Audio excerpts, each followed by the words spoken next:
have all of you here this evening. We look forward to having you here, hearing your input that you might have for us this evening. We'll begin with our invocation. Ask Linda Southern, if you will, to lead us in prayer. Let's bow our heads in prayer. Our Father, how we just thank you tonight that we can come together as a town, as friends and family, and that we can take care of the business here that needs to be taken care of tonight. Lord, I pray that you will be with our mayor, that you will be with each of the town council and all of the staff as we proceed with our meeting. We ask these things in your name. Amen. Amen. And now our pledge of allegiance. I pledge allegiance to the flag of the United States of America and to the republic for which it stands, one nation, under God, indivisible, with liberty and justice for all. Thank you. Please be seated.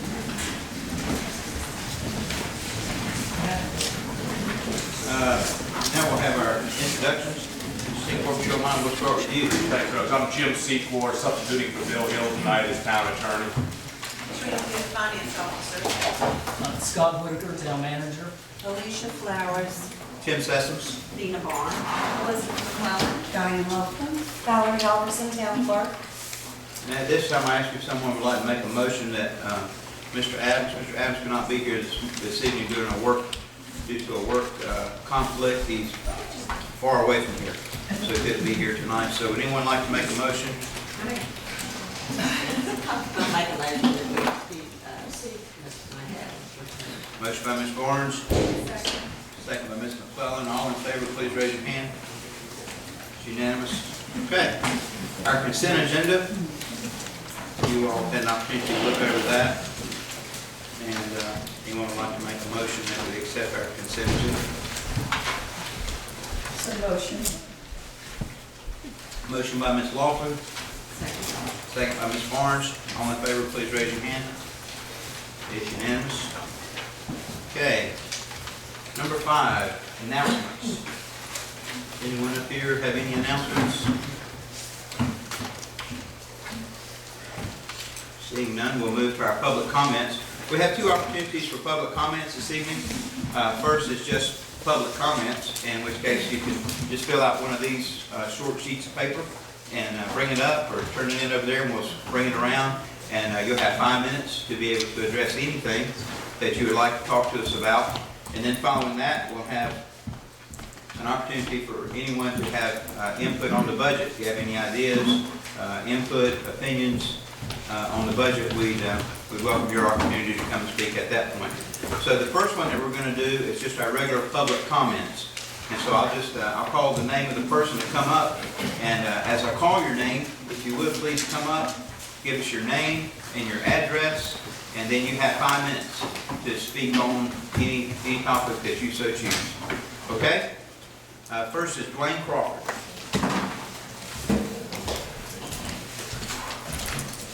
Dwayne Crawford, 1106 NC Highway 150 West.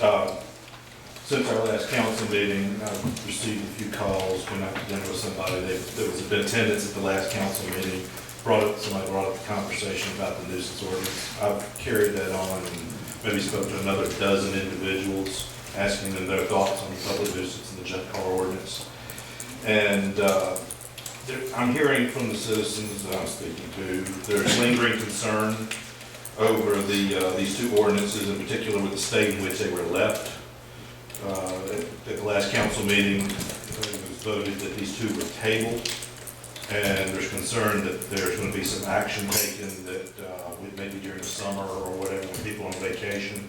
And there's some reservation out there about where these are going to go, and what I'm hearing. I mean, I offered it up, and there seems to be agreement that these really should have been dropped. They should have been tabled. And there should be some action from council. This is my talk. This is not somebody else talking. But I think there probably should be some direction from council about what in particular you want. If you want to move in a certain direction on these, like making them more attuned to 99% of the people that spoke last time and what their interests were, that's what I think may at least make me happy. And that's all. Thank you. Thank you, Mr. Crawford. Dan Collison.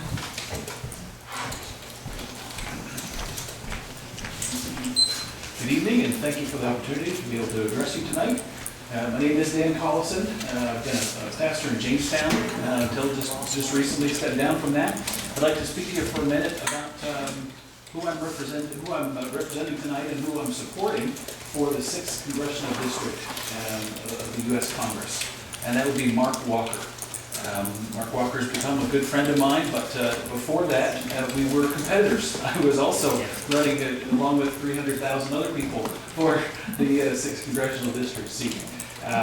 But when we got to know each other a little bit better, I understood his stance on the issues, being a solid conservative, fiscally, socially, and legislatively. I said, these are the principles and values that I uphold. Why have two of us in the race about the same thing? So I put my support and my followers behind Mark. A couple of other things that I've just found to be true of him. I find him to be a man of principle, a man of integrity, and also a man of self-sacrifice when that's important. And I think that's reflected in one of it's a campaign slogan, but it's a true slogan for once, when he says people before politics. People are more important to him.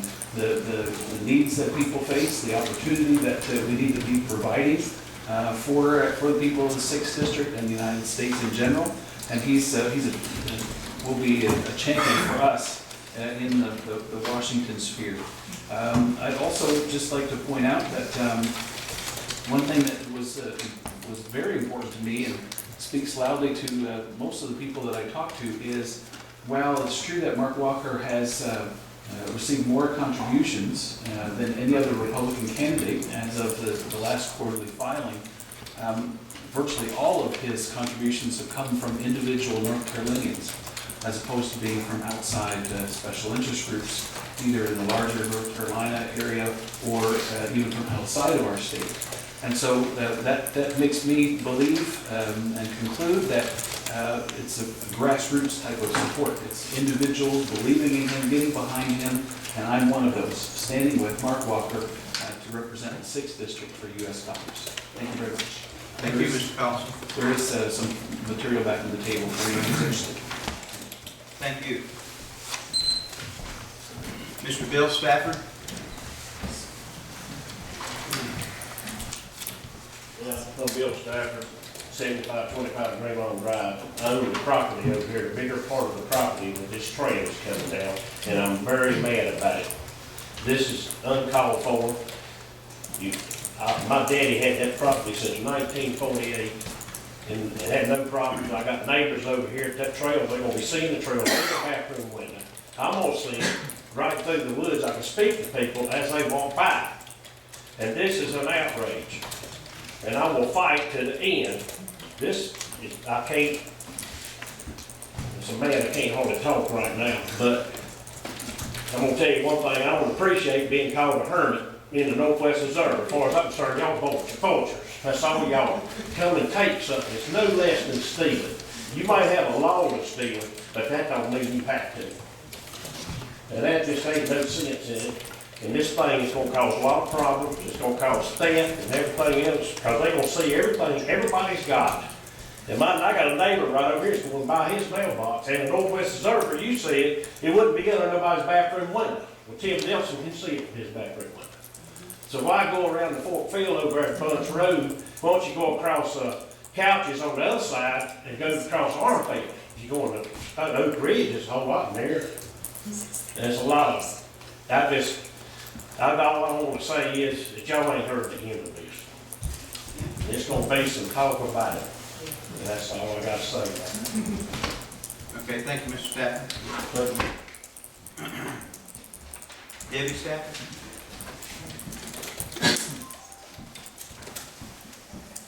Debbie Stafford, 7525 Greenlawn Drive. My concern about the trail, just like Bill said, the land's been in the family forever. You don't have the right to come in and threaten us, to condemn our property and take it with the flippant attitude that has been put in the Star and the Sun and the Northwest Observer, the comments we've heard. My grandchildren go out there and play every week. You put that trail in back there, they go out and play with security now. You want to sell it with mothers pushing strollers down the trail. Bull crap. You're going to have thugs walking down that trail, looking to see what we've got back there. You're going to have molesters walking through there. That's where they get their kids in the park. Not one of you in here is more important than my grandchild. If they're walking through that trail and they see my little 4-year-old out there playing and they try to take them because y'all condemned my property and took it because I don't want to give it to you, that's on your shoulders. And you want to start this meeting with prayer? This is not in God's hands. You better search your hearts, because that is my children's land out there. And there's a perfectly good building lot that I've given my son right there to build his family a house. And you're threatening to come through it. There is no call for this. None whatsoever. There's a lot of other paths you can take to put this trail without destroying my family's property, my family's privacy, and my grandchildren's opportunity to play on their property in security and safety without having strangers come through the entire length of our property back there, not knowing who's walking, who's coming by. It is absolutely wrong. And you need to search your hearts and find another way around.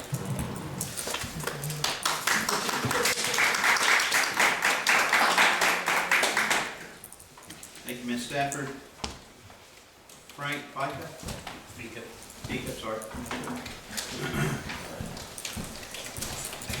Frank Pica, 6300 Westcott Drive.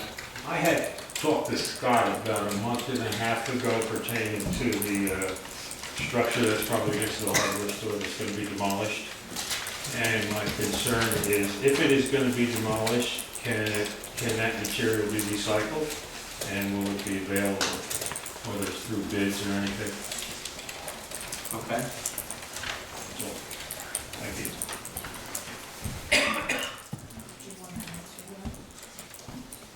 Whitaker, you I can follow up? can, as, when we talked, as I told you then, and you've not been the only person that's, made that request, is, the town's intention would be to use as much of that, wood and material there as possible in any renovations, and what can't be used, I mean, we'll certainly consider what good options there are for that. We certainly would like to see it go to good use.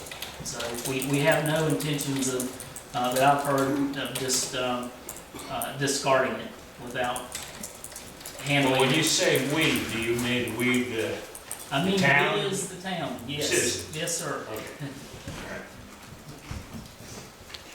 Thank you, Mr. Pica. Mark Mortensen?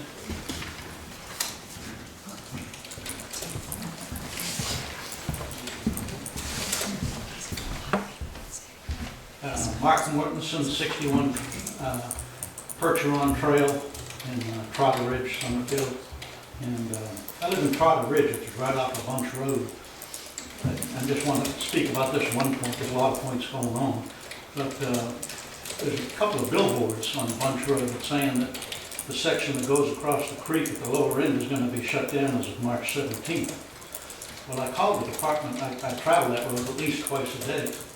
And I called the Department of Transportation and asked them, well, how long is it going to be shut down for? Well, the lady came back and she said, well, she says, October 1st.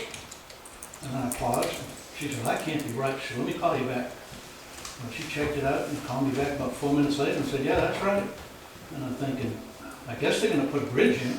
Must be a new bridge. But this is America. I mean, 7 months to build a bridge. Build a bridge in a month. But what I'm hoping that, I know I've been up here at some meetings and there's been potential connector roads to I-73 from Highway 150, and like the third or fourth option is Bunch Road. But I hope they're not building a big bridge and gonna make Bunch Road into a major road on I-73 interchange, but I don't expect an answer, but I just wanted to pass that along, you know. People, I guess, are gonna have to get on Stanley Huff Road to Pleasant Ridge and go around, but that's a lot of traffic when it's the high school, I think.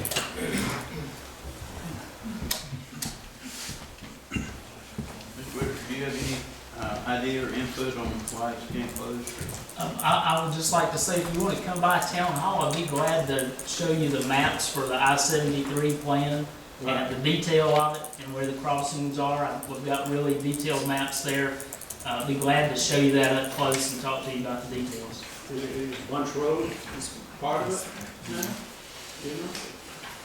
Well, you're talking about where I-73 will come across, right? Well, no, I'm just wondering, are you gonna widen Bunch Road to have a major access road? That's not part of the plans, but I'd be glad to show you Well, where. I'm glad to hear that. Just seemed 7 months to build a bridge. She came back and confirmed it, and otherwise I wouldn't have believed what she was telling me. I can't believe Well, it. come by and let's look at the plans in detail. I want to make sure I'm talking about the exact area that you are. Cherry Pickett?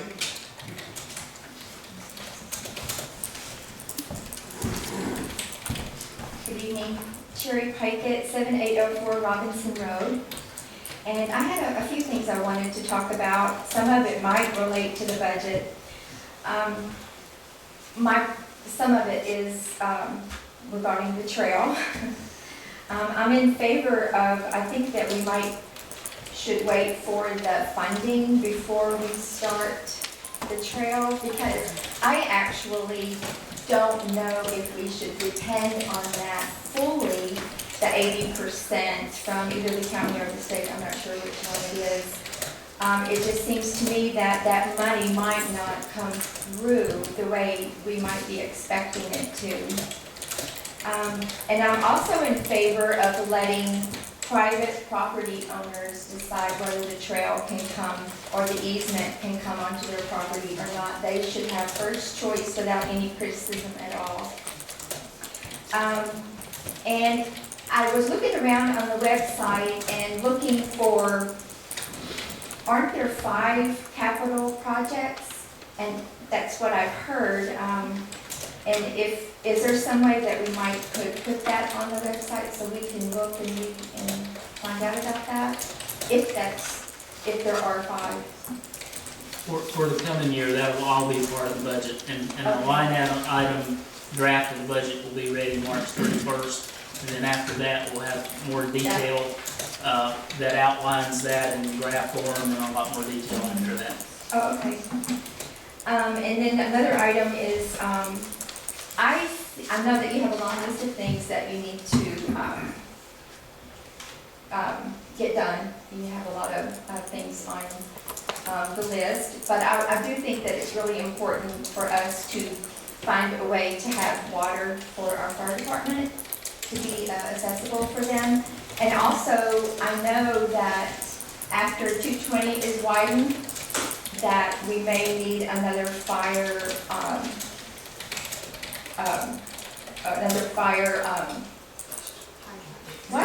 station. Yeah, a fire station. I forgot what it was. But another fire station above Spotswood.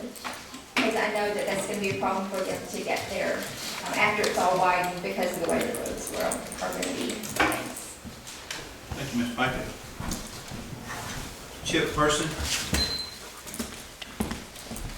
Good evening, Chip Person. I live at 5876 Stanley Huff Road. I was here about a month ago talking about the nuisance ordinance, and I'm not going to worry out too bad about that. You pretty well know where I stand. It's been well recorded, and it's been all over the paper.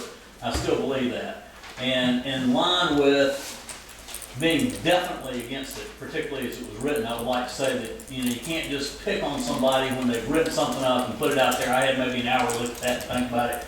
I'm willing to offer to be on a committee, if y'all form a committee, to help fix that. I don't like nuisances, and I don't like people telling me what I can do. And I certainly wouldn't want that trail to my backyard, sir.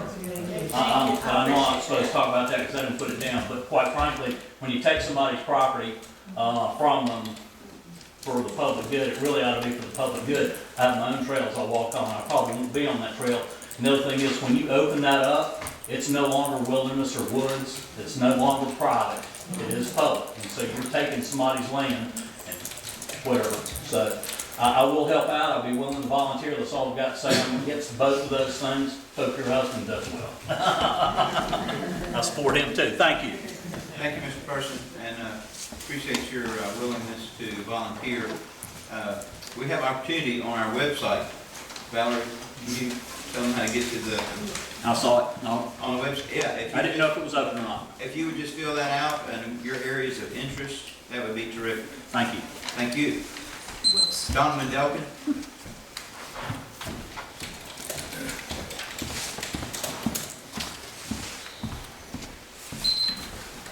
Don Mendelkin, 3406 Windswept Drive. I really didn't know what I was going to say, but if you get 5 minutes, I'd like to kind of express my thoughts and what little wisdom I do have. But hearing what's going on, and I know the council knows that there's a lot of projects we got going on here in Summerfield, and, you know, listening to a lot of citizens speak, I think the transparency is extremely, extremely important, so they can understand what's going on, not always the next step, but just kind of a vision of, okay, here's where we are, here's an update, and these are things that are going on at this moment. So there's clarification, because again, we're talking, you know, the ANY Trail, which is a major, major project.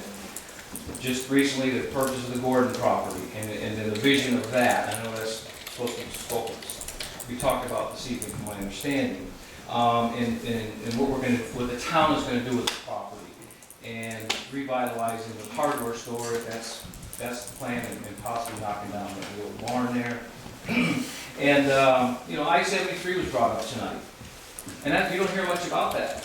But when that starts flowing through, there's going to be a lot of people talking about that.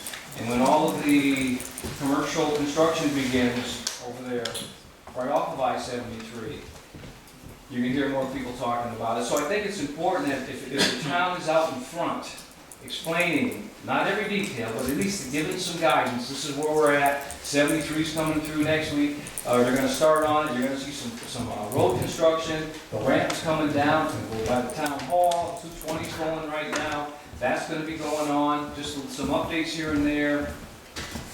But there's going to be a lot of traffic, I believe, from 73.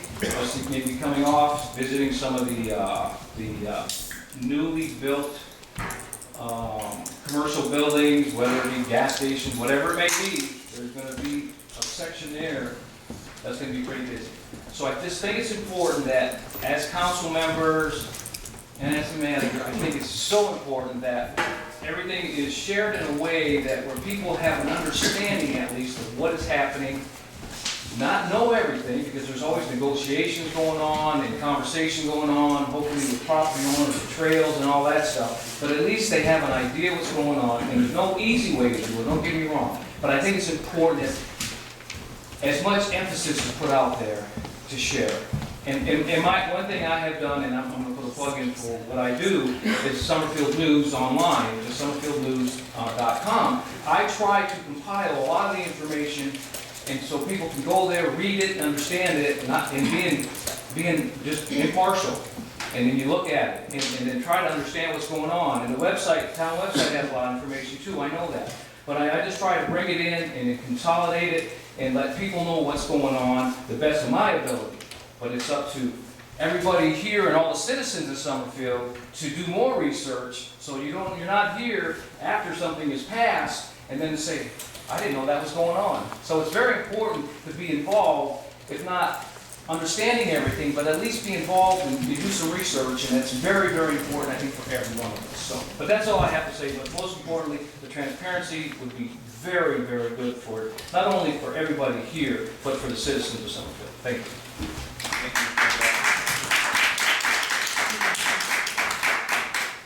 Gail Dunham.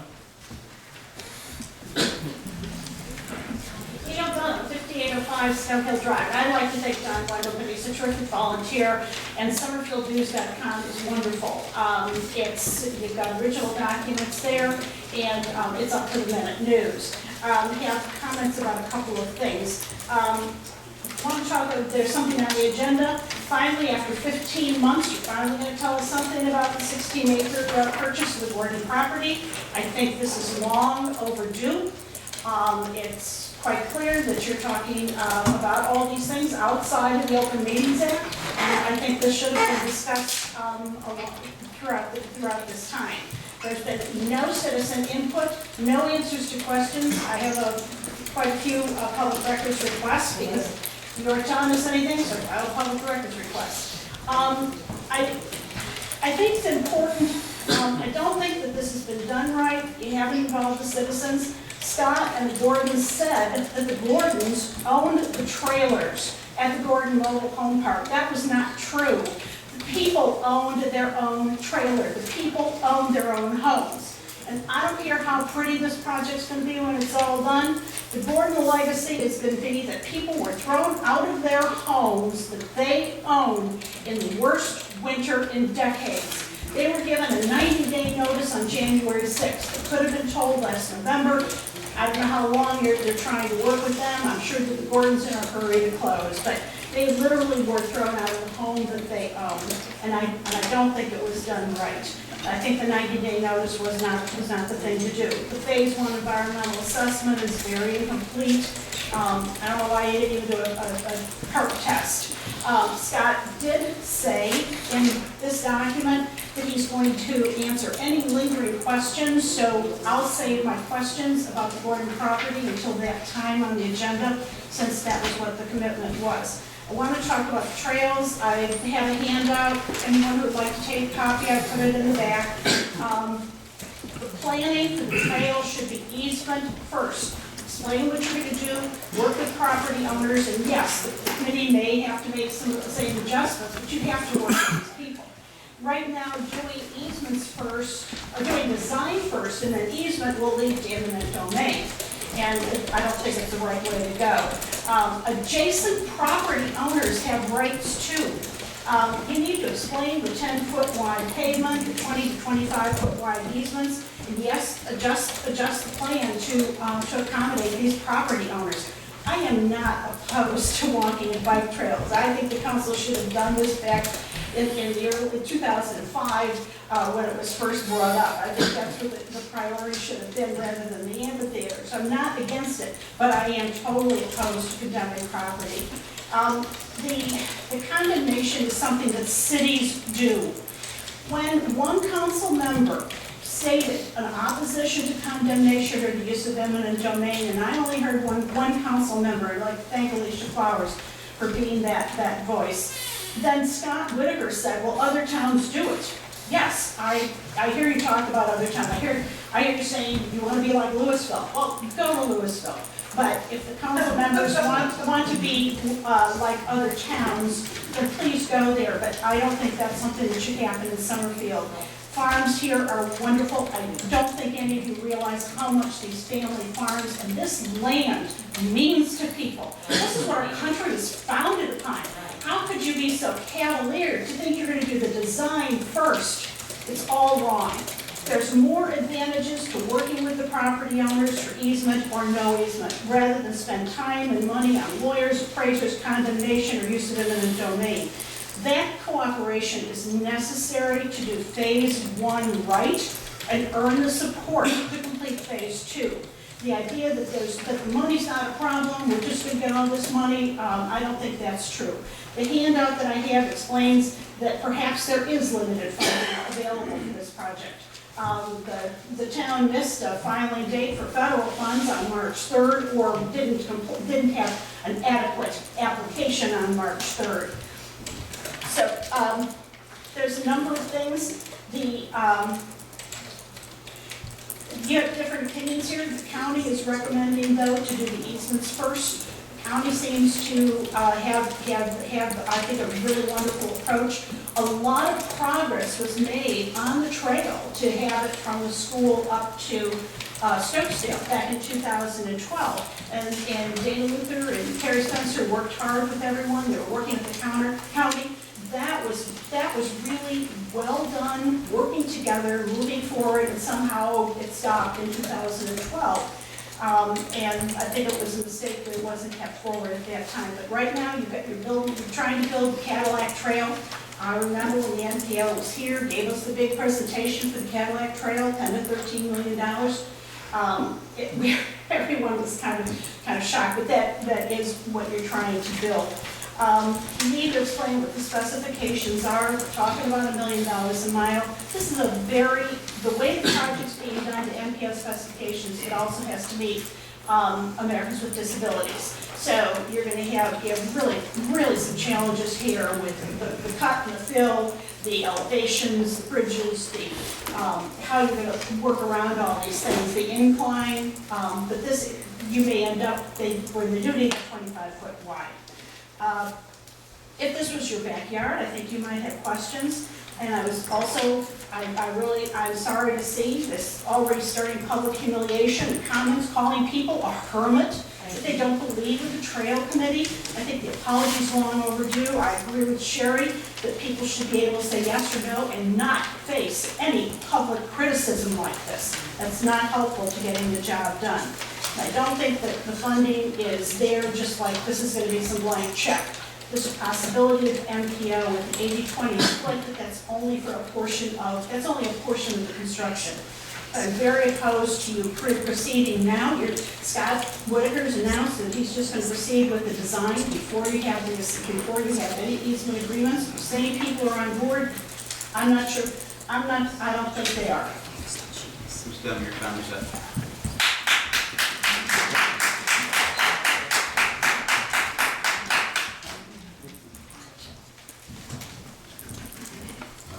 Adrian Williamson.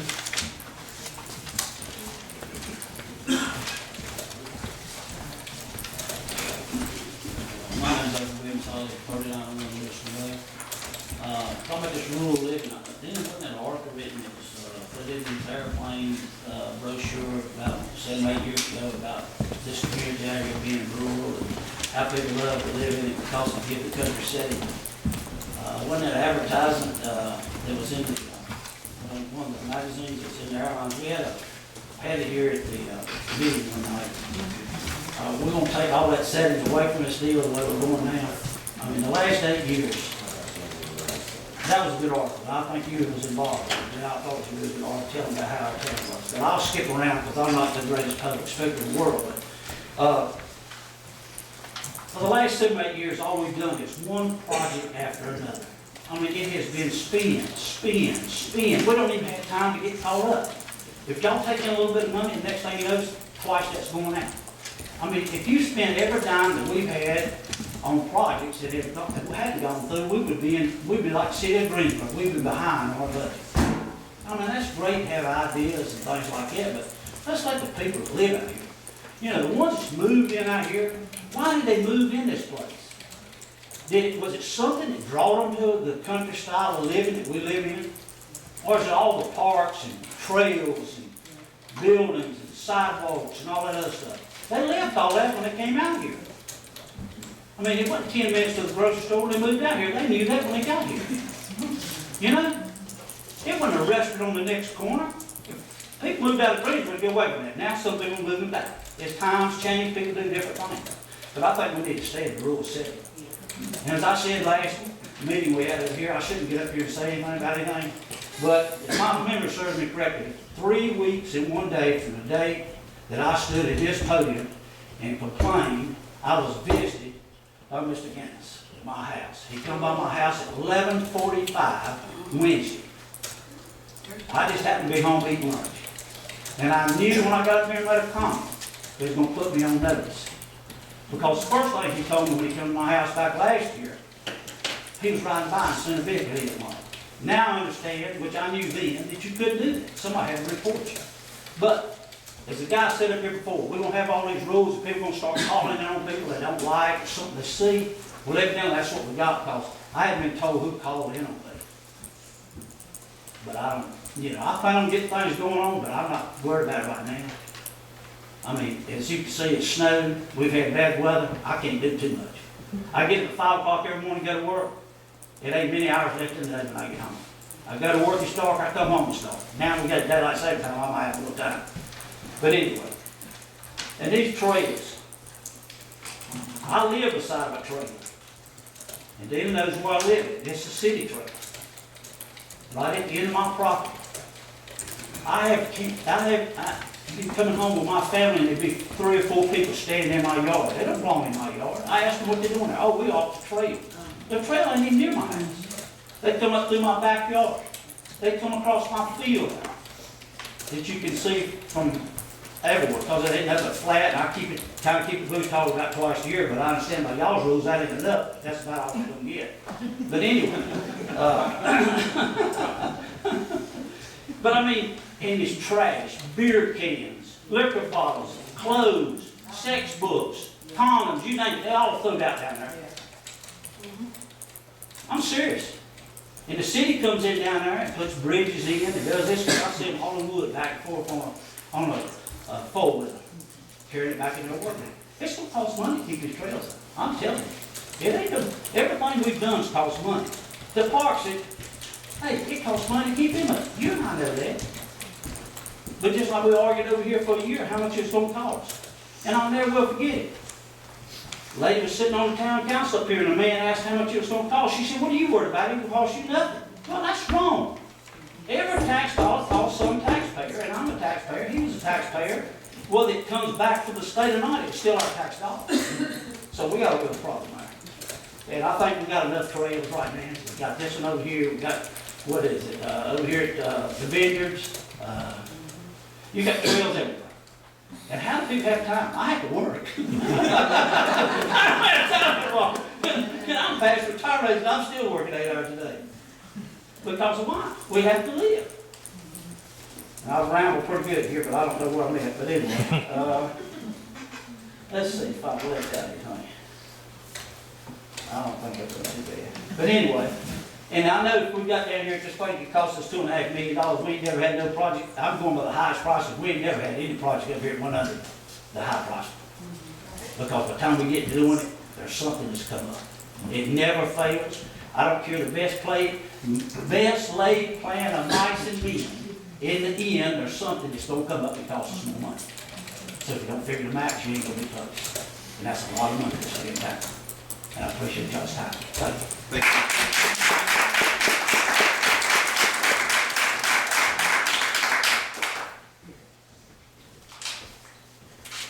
Paul Lambert.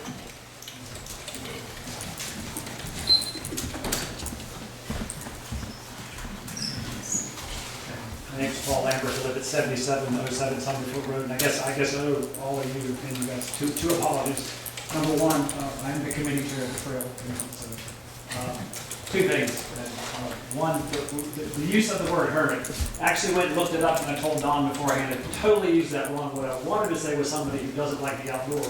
If you look up the definition of hermit, it's actually somebody who goes into seclusion for religious purposes. So that's totally off what I wanted to say, and I'm not very good at speaking off the cuff, so I goofed that up. Number two, Mr. Nelson proved me totally wrong that they eat shoe leather for doing it, that we could see the trail out of his bathroom, because last Sunday invited me over, and we went and looked, and it was a little awkward being in his master bathroom, but we looked out the bathroom, we were on the second floor, and then he wanted to continue the conversation, which thankfully was the kitchen conversation. So we are listening, and to the staffers, thank you for coming.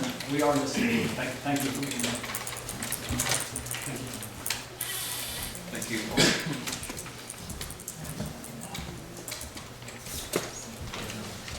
I think it's Tim Jones. That would be me.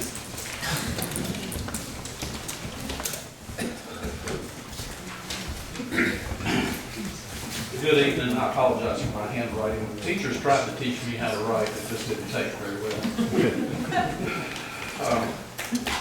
I hate to come back and complain again, but I can't take my concerns to Oak Ridge or Stokesdale or Greensboro because you're affecting me in Summerfield. And these new nuisance ordinances are really bothering me every time I read them. You know, I wonder where we're going with this. Our current one or the proposed one? The proposed ones, the ones we spoke about the last meeting, last town council meeting. Okay. And I have this understanding of the Constitution is perhaps rudimentary, but I understand that we have a right against, we're protected from searches and seizures. And I just really question how the town can so easily enter onto somebody's property and take action without any real due process, without an opportunity to face their accuser, without an opportunity to really defend themselves. You know, you look at this thing, you see terms like 10 days and 60 days, or else this, or else that. And I'm starting to wonder, based on these gentlemen's comments, if I'm going to receive a visit from the inspector just because I'm drawing attention to myself. I certainly hope that's not the question. You know, I would hate to be punished for just speaking my mind. And you say it can happen perhaps, but we'll see.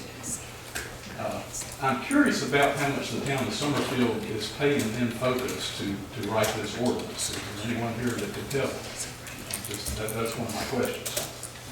I feel like the town is set out to solve a small problem, but the cure is going to be worse than the disease by the time it's all said and done. And it troubles me that the matter was just tabled. I wonder how long it can remain tabled. I wonder when it's going to pop back up. Is it going to be when I'm on my Christmas vacation and I don't have an opportunity to come here and speak and address the matter? And so do the rest of the folks here. You know, they wonder how long that's going to just hang out there. You know, we don't know. You tell us. I'm just really concerned about the direction Summerfield's headed in. You know, these trails, they're well-intentioned, but, you know, they bring a lot of problems with them, they bring a lot of costs with them. And what's the hurry? You know, there are places that people can go for exercise. There's a park here. When I come here, I very rarely ever see, you know, 2 or 3 cars, no matter what time I get here, because I occasionally walk around the lake here myself. And so it seems to me like there's plenty of facilities for someone to get out into, whether they be at Burn Hill or Greenford, you know, Parks and Recs or wherever. And I just don't want to see the town recklessly spend money when there's a better way to do it. I don't want the town imposing on property owners, taking their rights away. I don't know how many generations some of this land goes back, but some of these folks paid for this land with blood, with sweat, you know, literally squeezing the funds out of the ground to pay the bank for it. And, you know, you're going to show up and tell them what they can do with their property, take it away from them, perhaps not offer sufficient compensation for it. I don't know. I don't think I'm necessarily directly affected, but I sympathize with those folks that are adjacent to this planned trail. And I can't speak for everyone else, but I just want to be left alone. You know, I leave other people alone, and that's where I'm coming from. And I appreciate you once again listening to me. Thank you. Thank you.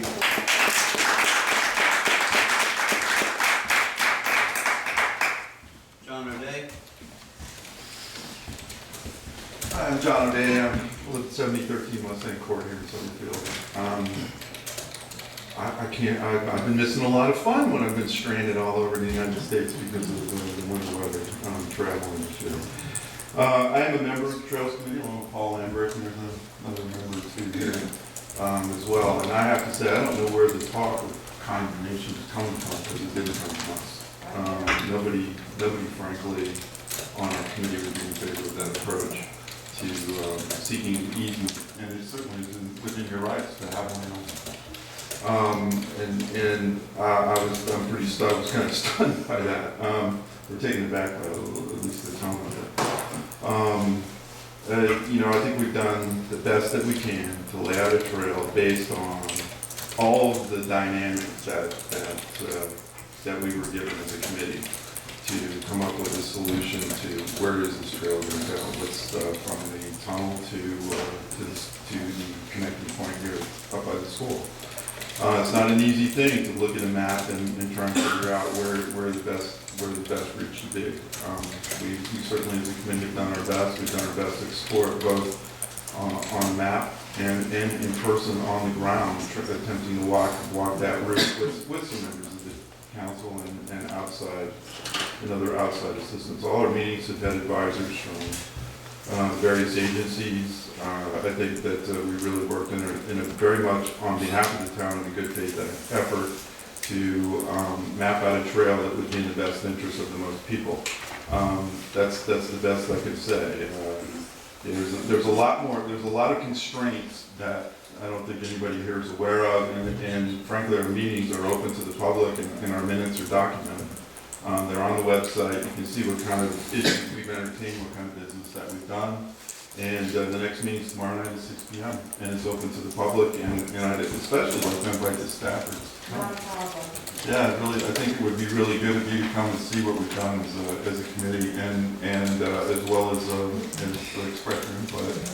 Maybe you have some suggestions of some routes we haven't looked at. And, that would surprise me, because I think we've looked at just about everything as a committee. Put it in your backyard.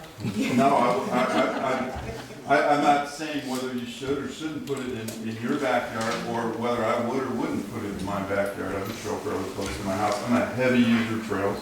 I've spent a lot of time on as a member and a director of trails clubs. I helped maintain a 22-mile section of the Appalachian Trail with another organization. I've been, again, all I can say is that we as a committee have done the best that we can with the constraints that we have and the dynamics that we've been handed to come up with the best route possible for as many people as possible. And that's not going to please everybody, and I certainly can understand your position. And I don't think that any of us, and as a matter of fact, I know none of us have ever suggested that we seize anybody's property. I'm completely against that. I'm completely against it. I've always been completely against it. Anybody who knows me or my position on trails or personal property knows that I'm against that. So I'll speak for myself. I haven't heard anybody on our committee ever express that as an option to. I don't know. It didn't come. I know it didn't come from our committee. That's all I can say. But that's all, Mr. Mayor. Thank you, Mr. O'Day. Oh, boy.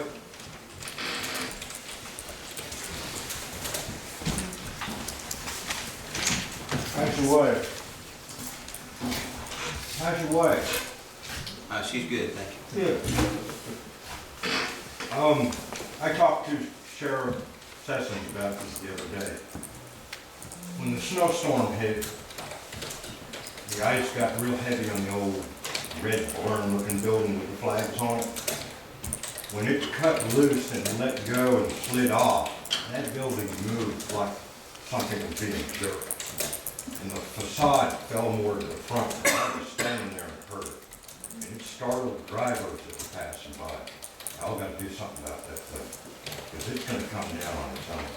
And if it's during a traffic jam, there's something up there, that front's gonna fall out, it might hurt somebody. So just, if you're not gonna take it down, shore it up, because it's buckling, it's buckled worse. I've got pictures of it from 6-7 months ago. Now it's really serious shape. And when the winds went through last June, that real bad burst of wind, we heard the center post cracking, it sounded like fireworks going on. So, before somebody gets hurt about that, do me a favor, because I don't want to hear about it. I thought there was an accident on the corner when it first started. When I looked over at the building, that whole building was moving. So, something got damaged from the ice. I don't know if people remember the Bargain House. The Bargain House got destroyed by an ice storm. And when it came down, there were bricks in front of my house. That's a good 1,000 feet from my house. So if that one comes down, it's so close to the road. And now that you own it, just let you know before it happens. The other thing is, I've never sued anybody in my life. I don't believe it's a way that you do business. I don't believe you go out, you mediate, you try to do everything. I've bought property out of state. I want to move there. I'd like to sell my house someday. I can't sell my house because I found out there's a live water line running under my house that feeds a rental house across the street from me. And the state of North Carolina says the only choice I have is to sue these people to get the water line out from underneath the house. I've spent too much money on my house to have to deal with that. And that, I think, is wrong. I'm just stating that the way I feel. My property, I bought some property out of town. I made sure that when I went up there, I don't have any neighbors as far as I can look in every direction. I can see one house. I got a fence around my property, And to be honest with you, I bought an old high school. And I'm gonna live in part of the high school and run a factory out of the rest of it. And they are happy to get me in there because I'm gonna supply some jobs. So, you know, I went up there and sat one night, and the only thing that really spooked me is when I turned the light on and saw a bear walking through the yard. I can deal with the bears. The bears are gonna be good. But, you know, these are the things up here that are going on in the town. This stuff's gotta stop, and if people have to go out and complain, wish all could work together. The town I'm going to, they work together. They got an issue, people all work together. Here, everybody works against each other, and if you put your energies to a positive sense, then you bring more positive to this town. It seems like every time something comes up, everybody's against something. We've been known as the ID10T of North Carolina. If you write that out on a piece of paper, you're going to see what that means. You know, this doesn't make any sense anymore. This was a pretty place when I came here. 1986, this was a fun place. Now it's just negativity. It just keeps flashing. So that's all I got to say. Thank you, Mr. Ford.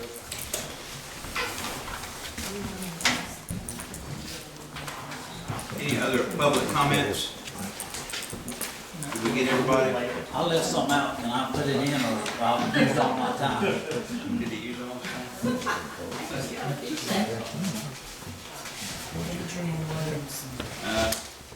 No, sir, I'm sorry, Mr. Williamson, you were right at 5 minutes, I'm Well, that's sorry. quite all right, no problem. There is an opportunity to sign up and speak to the budget. No, that's all right, I'm not If gonna you do would- that. Okay, Sorry. It was just 2 inspectors that come to my house, I didn't know we had 2. 2 of them, not 1, I forgot to tell you that. okay. Got it in. Okay, well, I'm glad you were able to get that work in. I usually like 30 seconds. Okay, so we'll close our time frame for public comments now and do comments for anyone who has input for the 2014-2015 budget. And same rules apply. If you would just come up and give us your name, your address, and you have 5 minutes. Mr. Crawford. Mr. Crawford, you got here too early, so I'm sorry you had to go first. Hold back a little bit. Dwayne Crawford, 1106 NC Highway 150 West. I'll try to make sense of this. Quite well prepared with this. On the Gordon property, I really don't understand why we're buying 18 acres and renovating this really, it's old building. Got old building problems. I think it's not a wise investment.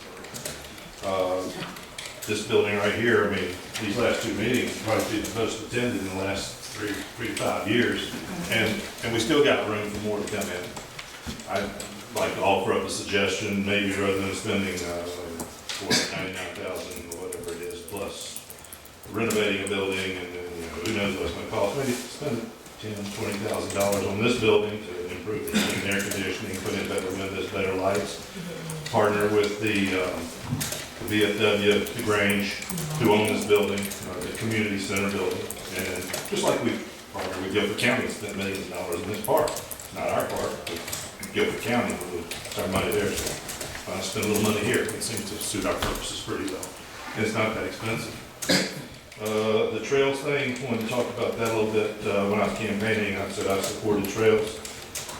I'm never going to use a trail. I used to run around Lake Higgins, Lake Brant, whatever, but I don't have time. I get up before the sun goes up, get home after the sun goes down, so I don't have time. But I don't mind trails, so I'm going to offer up a suggestion for this trail. I'm very much against this condemnation and this taking, and I pity people that have property that does get taken and start having strangers walking through their backyard and leaving stuff and wandering off. I wouldn't wish that on anybody, except it don't want to happen to me. This is the Mountain to Sea Trail, the North Carolina Mountain to Sea Trail. So there's an objective here of this Mountain to Sea Trail we're talking about, mountains to sea. It just needs to get through Summerfield. There's construction going on 220 right now. The state already has right away. Why don't we just parallel Highway 220 on the west side take a 90-degree there at 150, run it over to the dry bridge, and head towards Stokesdale. It just seems to me it's right there in plain view. There's going to be less likely to be crimes committed and unethical behaviors of all sorts.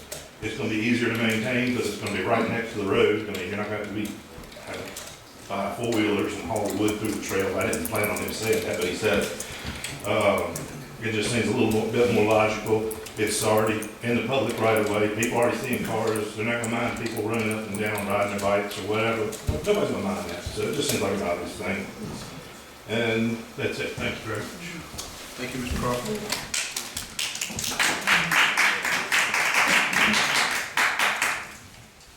Ms. Pickett, did you?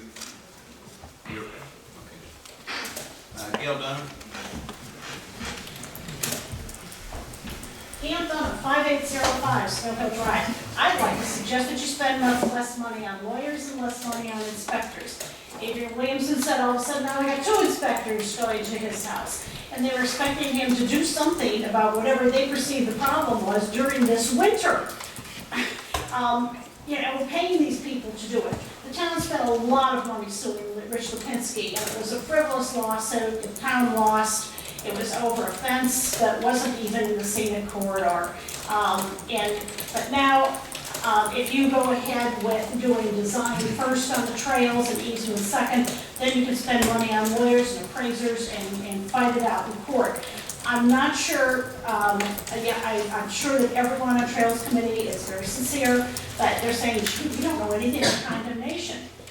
You have to do easement first and design second. Scott Whitaker has said he's going to do design first. He wants to rush ahead and do this design before you have these agreements. He said the whole council's supporting him. I don't know when you voted because you're doing a whole lot of stuff that isn't in open session, and I'm real tired of it. I think you should be able to talk openly about this in open session. But Scott said it's going to be designed first, and you're all in agreement. And maybe you need to take the initiative if you want to get this into work with people and say we're going to do easements first. Yeah, we may have to modify what we want to do, but that's how you're going to get it through and maybe not waste more money on lawyers. You're busy planning, spending millions of dollars. You've forgotten that the #1 vote getter in this citizen group was low or no taxes. This was a very important citizen meeting, and it was the #1 vote getter. The comprehensive plan also has Scott talks about how the beautification of the comprehensive master plan. Maybe what you need to look at is number 12, Summerfield as a limited services government. And this might be the most important. It's very rare in a comprehensive plan where you would have a subject like that. That's what you should be reading. There's $8.3 million in the bank. Guess what? Once again, you have levied taxes to increase the reserves. It looks like you're not going to spend money this year too. Year after year, you're increasing the reserves, but somebody decided it's your money to spend. Well, I'm sorry, it's our money. At the Finance Committee meeting, I suggested that the town could put $3 million. We've got $8.3 million.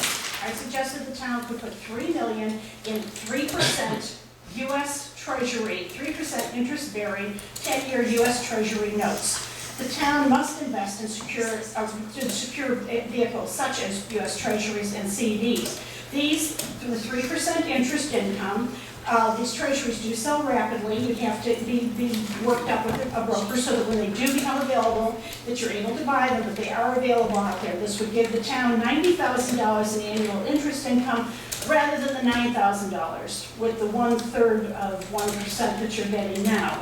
Then you would keep $3 million for emergency for a rainy day. All I hear about is all these millions and millions of dollars and all these capital projects, and you're not talking about saving the money for a rainy day. You're not talking about serving the people. You're not talking about serving the taxpayers. $1 million would have no property tax for 2 years. I think that would be terrific. I think people might appreciate that. You've lost your way. I think you're just always, this all looks like you're this big spending frenzy. Somehow you think the money's there, so we're going to do something for the people. Well, why don't you stop and ask us what we want? People, and a lot of this money you're talking about is flowers and asphalt. So, but maybe you haven't really, I don't think you've really thought it. You want us to believe that there's been no conversation about the Gordon property. I do think there has been. Again, I filed these public records requests because information has not been provided. There's a lot of financial stuff here too about the Gordon property. I don't think you've told people this is going to be a pedestrian intersection now. We're going to spend a lot of money on a pretty brick walkways. You're going to need a new stoplight because you're going to have walking because there is no driveway. There's no driveway or parking at the Gordon building. And you want the Gordon building to probably be a $1 million rehab. You need all kinds of stuff to stabilize the building, the air conditioning. You haven't talked about any of that. But just, Scott has his heart set on this intersection with these paved brick walkers. What have you thought of the thing about the people that are driving through this intersection and the traffic? There's been no traffic study, and you're talking about all this pretty stuff. You've really lost your way. Thank you, Ms. Dunn. Anyone else that would like to share any thoughts on the budget process? Don't anyone be left out.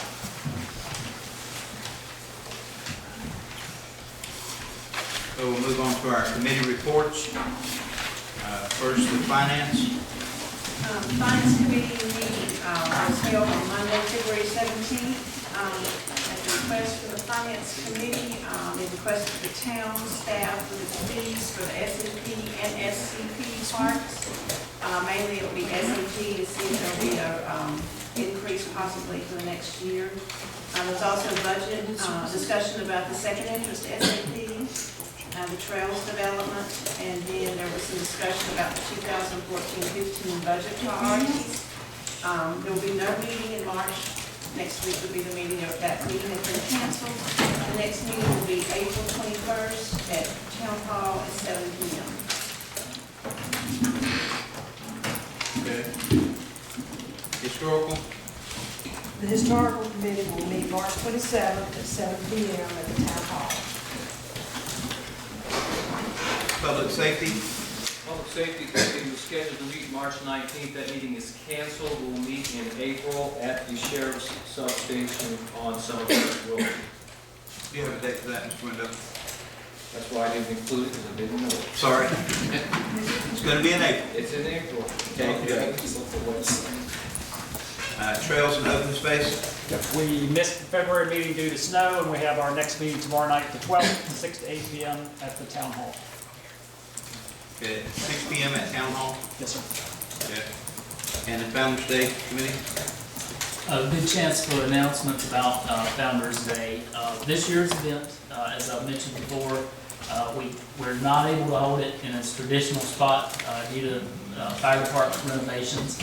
And so this year, the Founder's Day event will be moving to our athletic park on Highway 220. And that's May 16th and 17th.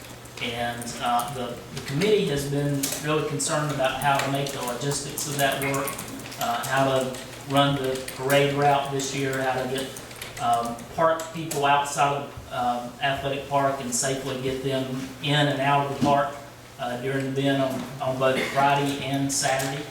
And we've had a lot of assistance from our Sheriff's Department thinking that through and have worked out a lot of those logistics. And right now, I'll give you this information about what we've got planned for parking. We're looking at specifically at Laughlin School, Laughlin Professional Development Center, and the Methodist Church on Scalesville Road and the Baptist Church. And the idea there is we're going to have tight control on 220 during the event, just to try our best to shuttle people in and out and keep them safe, keep them away from crossing the road. One change about the event this year, it normally ends at 4 o'clock on Saturday, and we're extending that till 8 o'clock. We're going to have more entertainment, more music and entertainment that evening. And in reference to the parade route, the parade's going to be in the same spot. It's just going to go in a different direction this year. So it's going to reverse and basically go from Rondon on the south end of Summerfield Road and come up to the school. And if anybody's interested in participating in the parade, or about any details about the parade, just get in touch with us at Town Hall. We'll be sending out some information.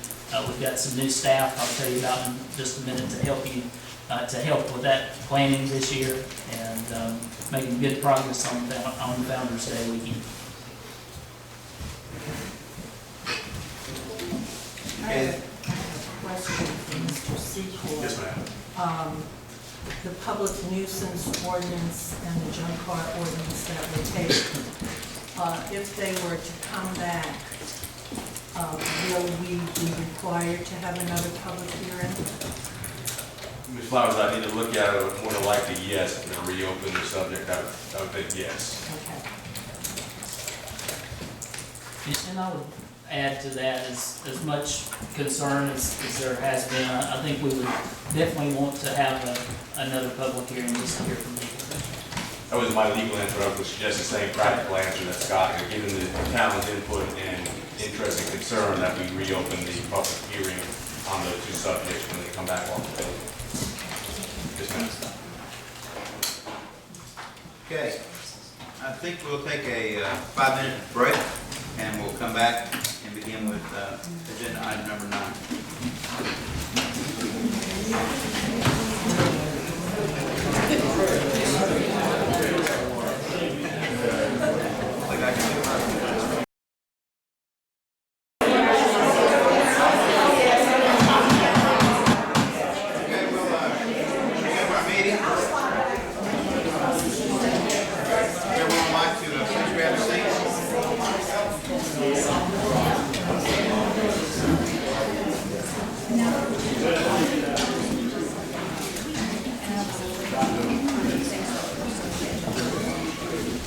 Thank you. The next thing on our agenda, item number 9, is business from our town manager. And I just wanted to address everybody and say, I know there's a lot of concern here about the nuisance ordinance and also the trails. And while that's wasn't specifically on our agenda tonight, a little bit later under my report on the agenda, we'll talk a little bit about that, because I want you to be comfortable with that you came and had a response to some of your concerns, and we'll get there if you'll be patient. Under item 9A, first thing I'd like to do is introduce our new manager assistant and events coordinator. This is not a new position. It's a position that we had previously, and it's basically 24 hours or 24 to 28 hours a week, depending on the events. And her name is Cheryl Gore, and she comes to us as a Summerfield resident, and she's with us this evening. And I'll tell you a little bit about Cheryl. She started on February 24th. She's going to be working primarily Mondays, Tuesdays, and Thursdays, but there will be some evening events, some weekend events. One of her primary tasks is to work with events for residents, and whether that's Founder's Day, Music in the Park events, tree lighting service, any event that we have coming up, she'll have her handprints all over that. And she has her Master's of Education from UNCG. She's taught in the public school system for about 10 years. And she lives here with her husband and 2 children. And I'd just like to give her a chance to introduce herself and say anything else that she would like to about herself. Hello. He did a great introduction, Cheryl Gore. And I am a resident of Summerfield, so I'm really excited to be working with you all and for you all in this new position for me. I have been in public education, so I know what it's like working for the public with the public, and I'm just really excited. So if you have any ideas, feel free to share.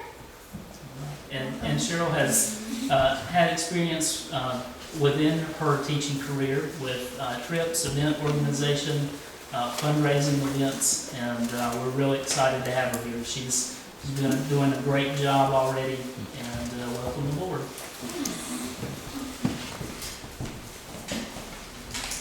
The next item I have on the agenda is the appointment of Public Safety Committee member Teresa Pegram. And we, as we mentioned before, we do need additional membership on that specific citizen committee. And she has attended the last two, at least, Public Safety Committee meetings. And we do have all of her documentation and application on hand. And I understand she has been interviewed by the subcommittee of the council. And I'd just like to open that up to you if you have any kind of specific recommendation or comments about Ms. Pegram. Any conversation, discussion? Well, Alicia and I met her and talked with her, and we're happy to recommend her for this position. Yeah, I knew Teresa before she applied for the Safety Committee, and I was really happy that she made that application because I think she'd be a valued member, and she certainly does have a willingness to serve the community. And while I was looking over her application, I asked one of the members of the Safety Committee what he would consider to be a good member of that committee, and everything he said described Teresa, so it would be my pleasure to make a motion to appoint Teresa Pegram to the Safety Committee. We have a motion by Ms. Flowers. A second. Second by Ms. Barnes. All in favor, please raise your hand. It is unanimous. Okay, the next item on the agenda, item 9C, is Down Syndrome Network of Greater Greensboro's annual Buddy Walk. And I'll tell you just a little bit about this, and then I want to introduce someone about that. Specifically, there was a request that we have their walk at our community park just behind us. And that is an October event. She'll give you the dates. And because it was not a planned for and scheduled event, I thought it would be good for them to come before council and just tell us a little bit more about what their program's about, what the walk would be about. And without me talking anymore, I'd like to introduce Miss Julie Church and anybody else that you have with you. I have Miss Corey Hickling with me. She's also a parent and board member of our group. I feel like we should address everybody. And if you would like to move the microphone a bit and try to stand to the side, we've got a little bit of a challenge of placing things. We'll just yeah, I know. There's I feel like these people should know too. Again, my name is Julie Church. I'm the founder and current board member of the Down Syndrome Network of Greater Greensboro. And I'd like to emphasize Greater Greensboro because we do serve beyond Greensboro, counties and towns beyond Greensboro. That would include Summerfield. I have a son who's 13 years old now, and gosh, it was about 11 years ago that this group was started with support of Women's Hospital and the Family Support Network of Central Carolina.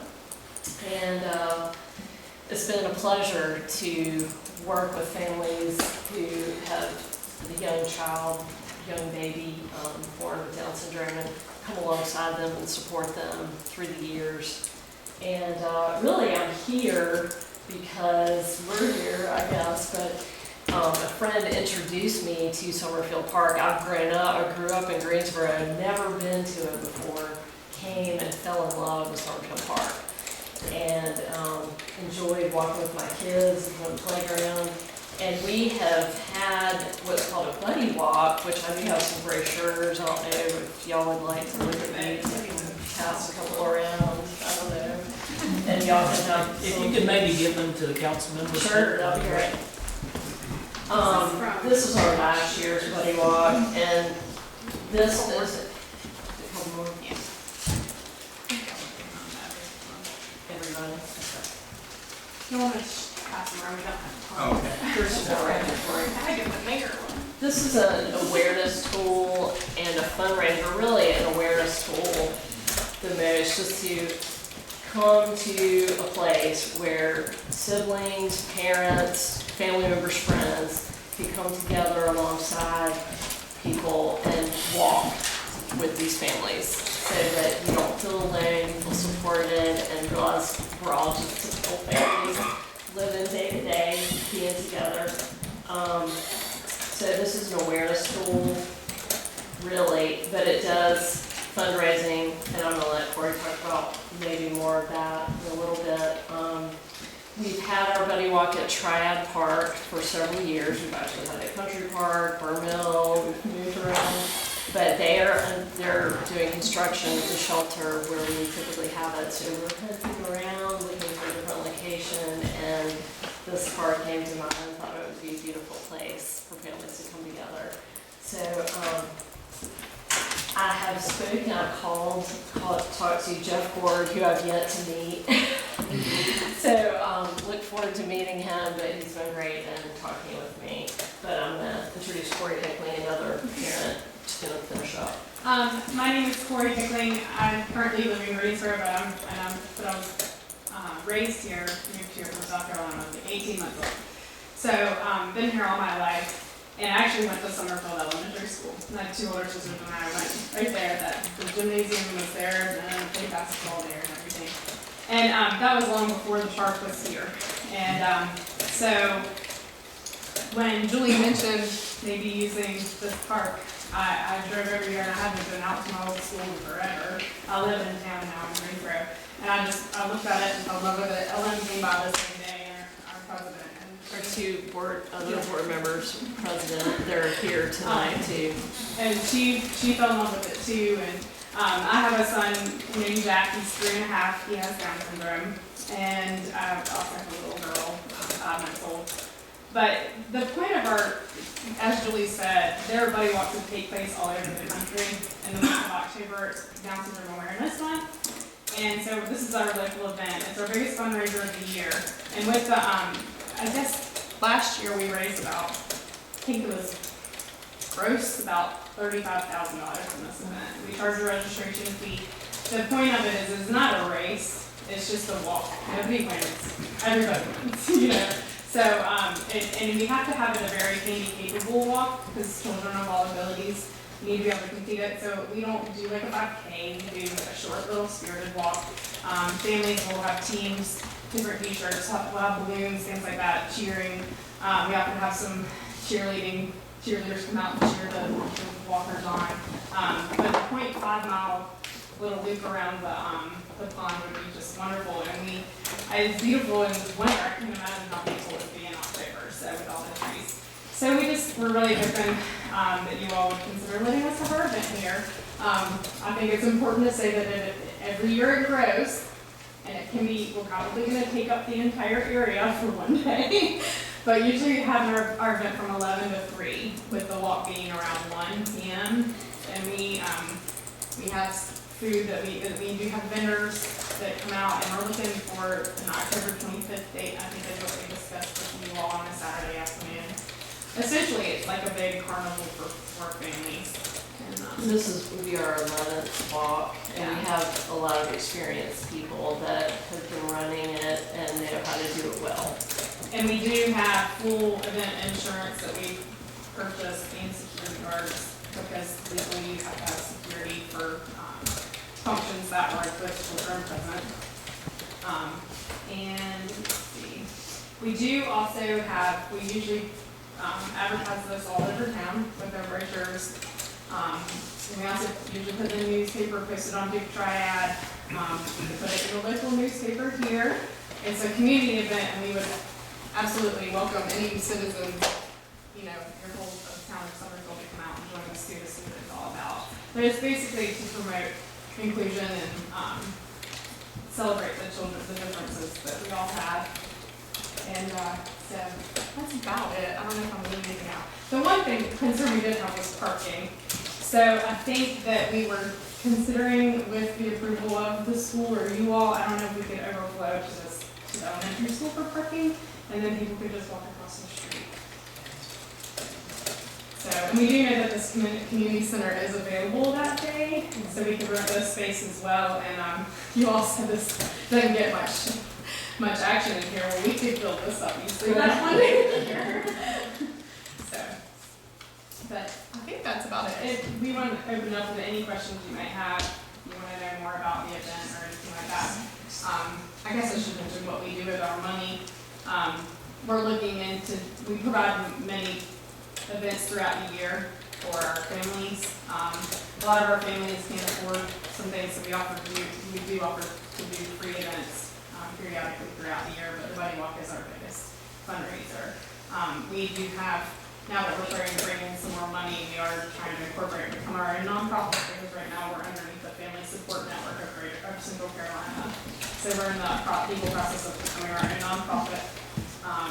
And with our money, we also have big plans of maybe providing scholarships and things for children that maybe need to get in to have some extra help that can't afford it, and some therapies and medications, co-pays, things like that, medical devices that families struggle to afford. So that's our mission.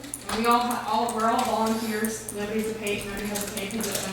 We're all just a bunch of moms with kids who come from so, all right. Very good. It sounds like a very, very, very worthy cause, and something that might be a great opportunity for us. We'll take a second if any of the council members have any input or would like to ask you any questions.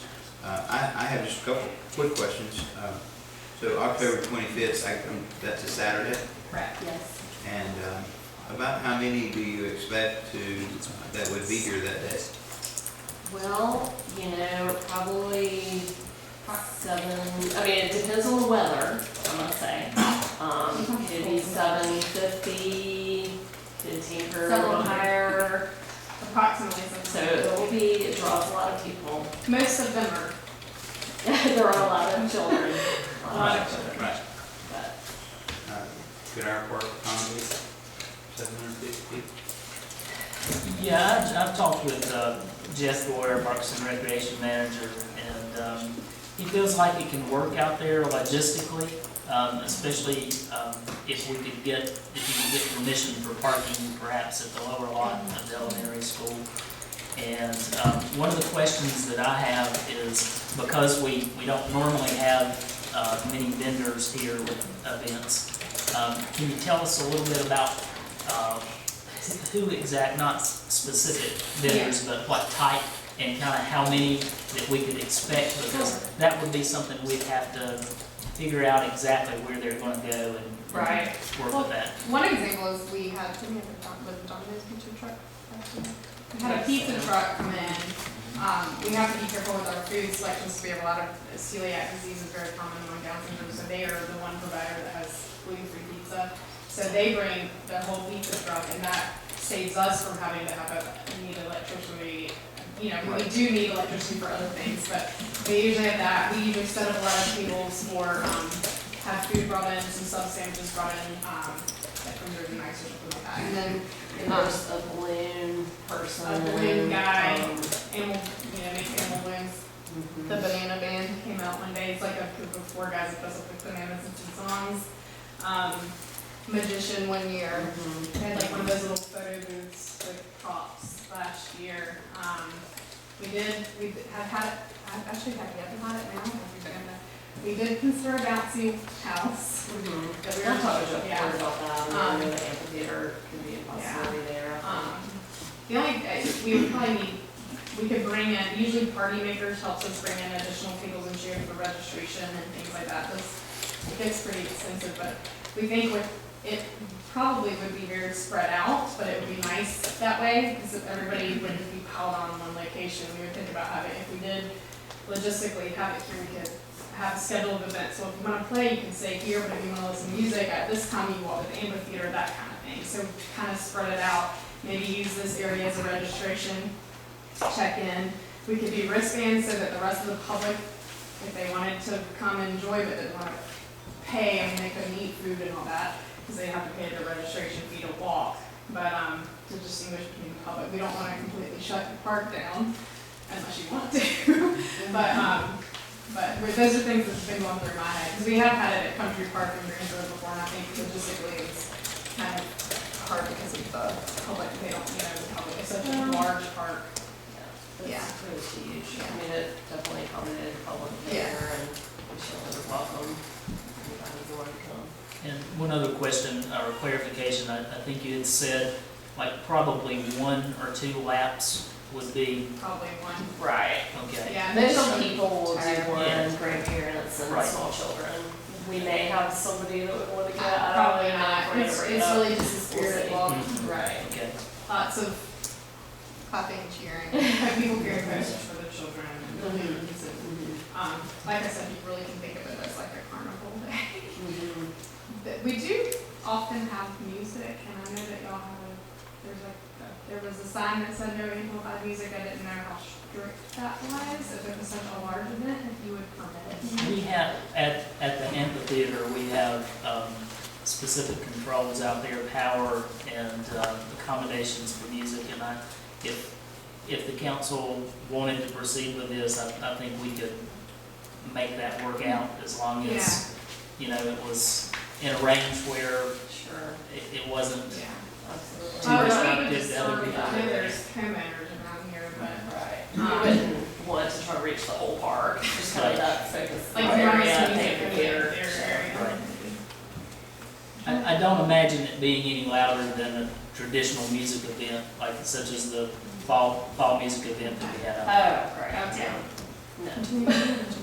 Any other questions, council? There's plenty of restroom facilities on that end and over here. I was wondering about the cleanup after carnival, there's usually a lot of debris, trash and stuff. We do all that. take care of We it. have about, last year we had about 110 volunteers signed up.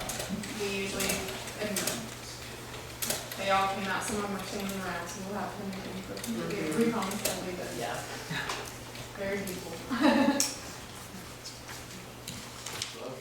Yeah, Ms. Hinckley, you mentioned insurance, and I know we have a requirement when groups use our facilities to have, is it $1 million liability insurance?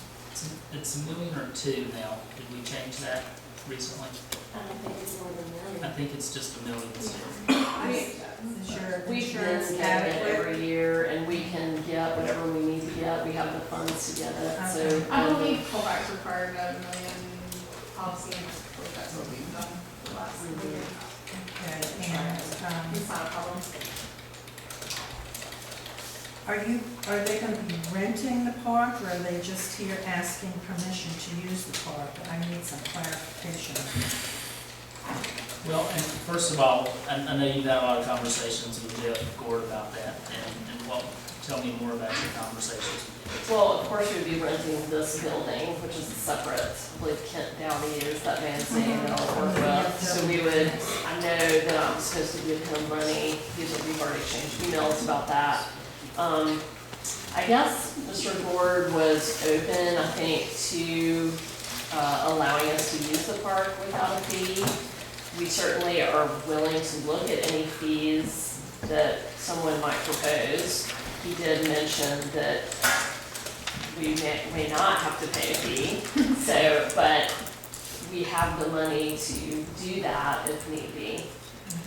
Just a little more clarification on what Jeff and I talked about was renting the shelter, because we most likely use the shelter. Just whatever typically is done. Right, we typically rent that out, but I don't know that we've ever really established a whole park rental fee, and we've never done that, so we were primarily looking at renting the shelter and just hosting the event with everything in place that you'd be handling the cleanup and that all the logistics could be worked out. My other question is about traffic control, because 750 people means a lot of cars, and the cars park along this road, and the people that live in the subdivision get very upset about it. So would you hire a sheriff's deputy or someone with traffic control? How would that work? Well, one thing we talked about that, I think we could look into that.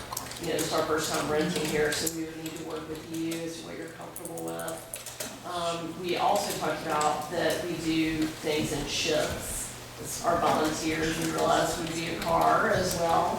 And we do have shifts of volunteers that come and go throughout the time period, so that will also help with that. But we certainly can look into, I think we know we have volunteers, but as far as hiring someone, We I'm not could. sure, but we can look into that. We could, and we also, in previous years, we've had volunteers actually, the role list of traffic, and we could always rope off. I mean, I don't want to, that's the last thing we want to do. We could always rope it off and you just try to use the school exclusively if that's You see, the problem is that the people who live across the road back here, this is their only way in and out. And so that sometimes becomes a problem when there's a lot of traffic. Have a couple people there that is to say you can't park back here. So you can work all that out with the manager and I think it's a great idea. I think it's a wonderful use of our park.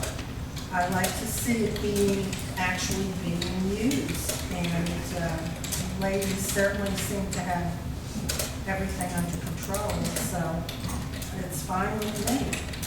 This will be Julie's 11th buddy walk. So it's a wonderful day. It really is very special.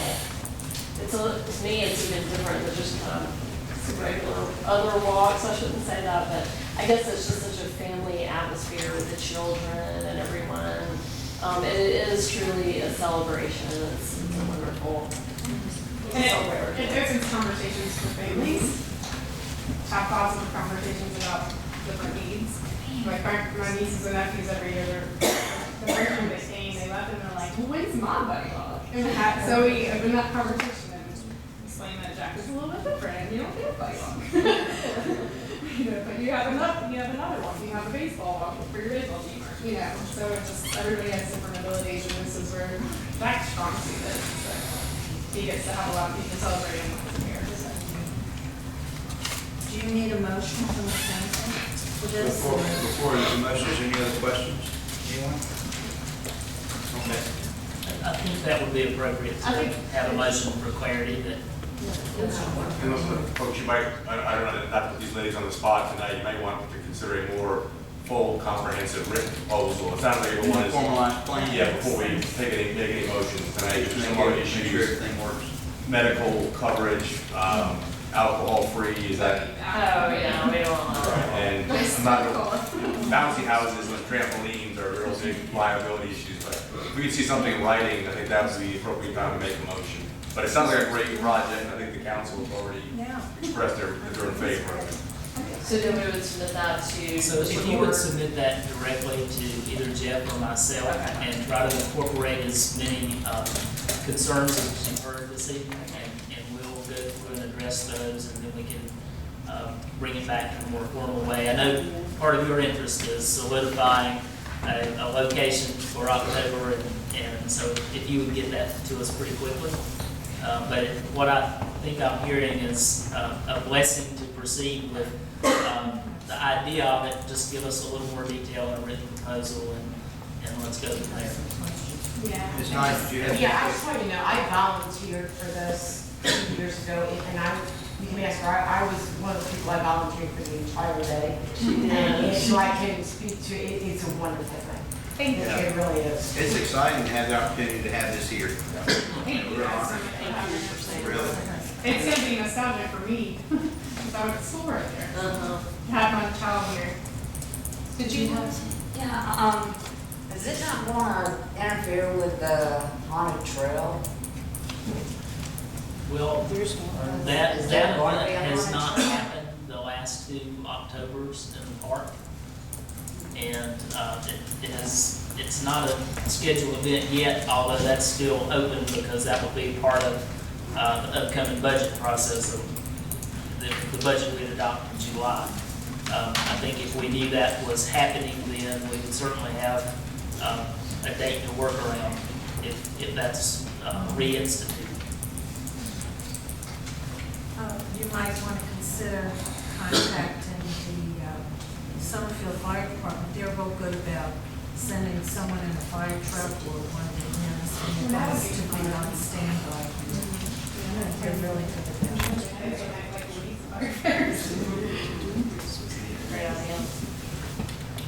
Okay, thank you all for coming. Thank you. Thank you, Ms. Knight.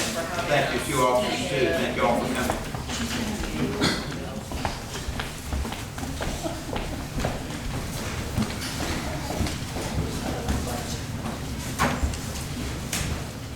We're always looking for volunteers too.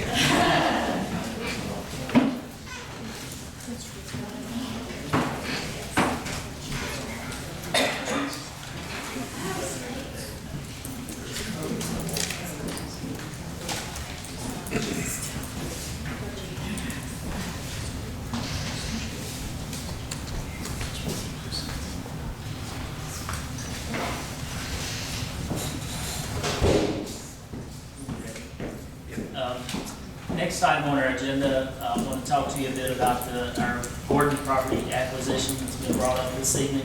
And I had a nice slide for you to show you the property and talk you through this. And somebody accidentally tripped over our computer during the break, and it's not working. So everything's going to be reduced to just me talking, but I'm trying my best. Something in the floor, I found a way to trip over this.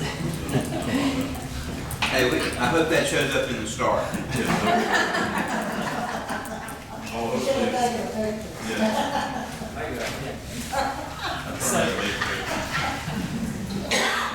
There have been a lot of questions about the property, and I'm just going to take you back to how we got to this point of intending to purchase the Gordon property. And when we're talking about the Gordon property, we're talking about 16 acres of land, and it's specifically, I plan to show you, but it's specifically the old hardware building. It's the frame flag building beside of it that's been referenced earlier this evening as a safety hazard. And then if you go just across the hill below the town hall's current parking lot, across from our town hall, and below, it's most of that acreage, roughly 15 acres of that, is north up along 220, and it does comprise where the mobile home park is at.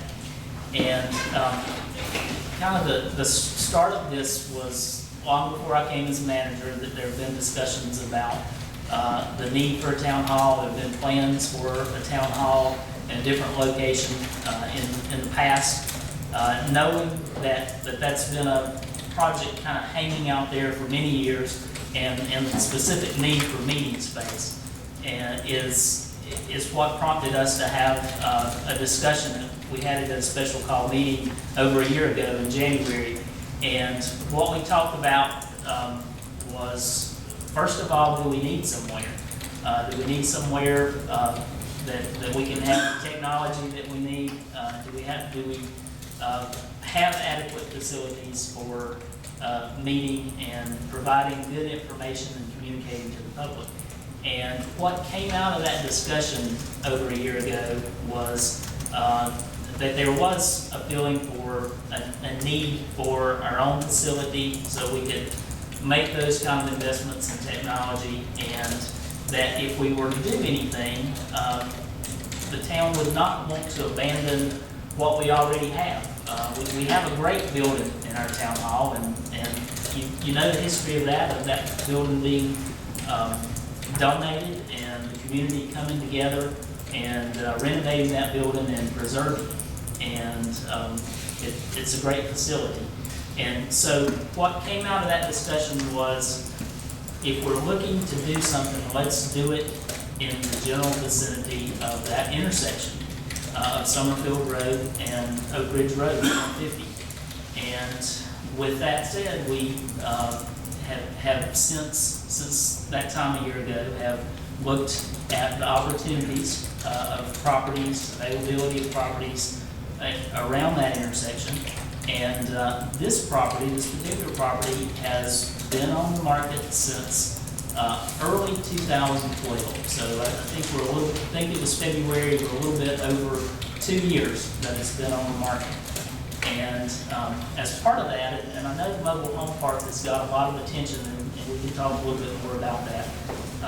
But I think it's worth clarifying for everybody that the mobile home park was going to close. The property was going to be sold, and the property was, the mobile home tenants we're gonna have to relocate eventually when the property is sold.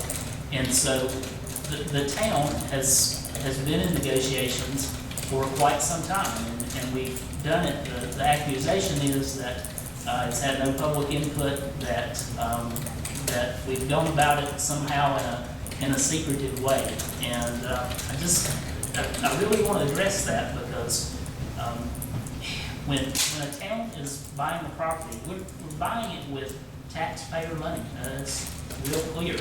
And when we're purchasing and property and negotiating, I would assume everybody in this room would like for us to negotiate the best deal possible in a situation like that. And the state recognizes that, and there are accommodations within our statutes to do just that. We should have the same right as a citizen to negotiate property, and we did that in closed sessions, just the way the statutes allow for us to do. And what the statutes are also very clear about is when you make that decision, and our attorney can clarify this if he needs to, but we have a duty to publicly make that known quickly. And that's exactly what we did. In late November, we had a meeting, and it was advertised that we were talking about property. Every time that we talked about this property in closed session, it was put on the agenda and referenced as such in the statutes. The statutes were cited. And so we immediately, when we made the decision to sign the purchase contract, the offer to purchase, we immediately made that known in a public meeting. And since that time, I feel like we have been very open about our next steps with that. And those have been clearly communicating by press releases to the local media and on the website what our intentions have been about the property, the price, the particulars of it. When we negotiated the contract, we had a 60-day examination period. That was just a time that the town could do its due diligence and make sure that the property was basically suitable for what the use was, and or would be. And we took that 60 days and we ultimately negotiated another 30 days, and we spent 90 days looking at soil, structural assessments, environmental concerns. We've done quite a bit, and we can talk about some of those results. And that time period, that examination period within the contract was up March the 2nd. And so where we are on this is we have completed all of those assessments. Those assessments are public documents. We've had requests for them, and we've turned those over to the public. And those are readily available. You may not want to read the length of some of these documents, but they are available for your perusal. And specifically, I'll just jump back to a few questions I've heard over the course of the last 3 or 4 months about this project. And one of the questions I've heard a couple of times, and I heard it again this evening, was, well, if our primary interest, and we have stated our primary interest in this purchase is the former Gordon Hardware building, and we'll talk a little bit more about that, but why didn't we just buy that? Why do we have to buy the acreage, the 15 acreage, and where the mobile home park is? Well, the answer is that's what was being sold. It was not being sold as separate tracts. It was being sold together. And just as if you're buying property from somebody else in town privately, you're subject to what somebody's willing to sell. And so that's the answer to that. And we've heard some other questions about what is the town's intent for the property. I'll jump to the biggest piece of that first in terms of the former Gordon Hardware building. We really thought about, okay, is that a project we would want to tackle as a town? Is that a building worth preserving? is it a structure that would suit the town's needs? And there's really a lot of tie-in with the comprehensive plan that I'll remind everybody, I mean, that's a plan that the citizens had a considerable amount of input in. And very specifically with that, there are tenets about preserving historic structures and property in town. And I would make I think a strong argument that there aren't that many historic properties that are on our identified list of properties that are more worthy than that building. It's a building that's in a key geographic location. We're talking about, I mean, you know where it is. It's 220, it's 150, it's Summerfield Road. That's critical to the town of Summerfield, and it's where, as a base, where the town is currently with the town hall, it's where we already are. It's where people know town hall to be. It's what's familiar. And back to, well, what is the intent for that building? It's not a large building. We're not talking about, when we're talking about spending a lot of money and growing government, I've heard those concerns. This is a building that inside is not a whole lot bigger than the area that you're sitting in. When you think about some of the bigger meetings that we have, you're kind of looking at it, especially last month. And we're not trying to build a meeting space that houses 300 or 400 people. And I'll get back quickly to some of the specifics of what those ideas are if you want to know that. And but another question that's been asked over the course of the last few months is, well, why wouldn't the town not want to partner with another organization? Why not Laughlin? Why not see what kind of arrangement or partnership that we could form with Laughlin for a regular meeting space? And I'll tell you, I have toured Laughlin, and they have a tremendous facility down at that school, if you've not seen it. It's owned by Guilford County Schools. They train teachers there. And they've got one room, their gym, that is set up for a capacity of about 400 people. They have a large screen.